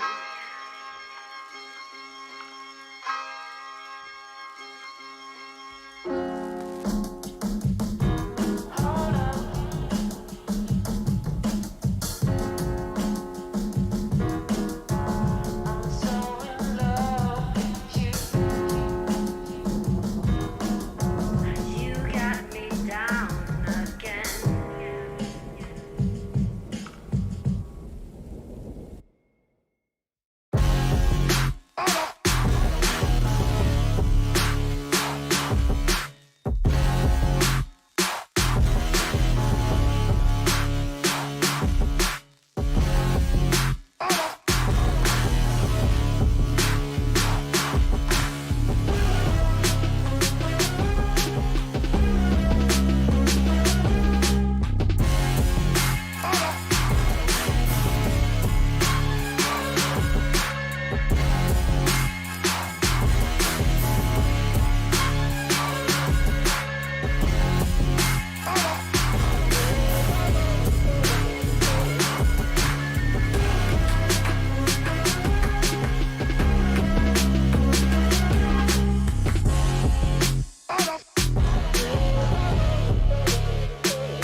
I'm so in love with you. You got me down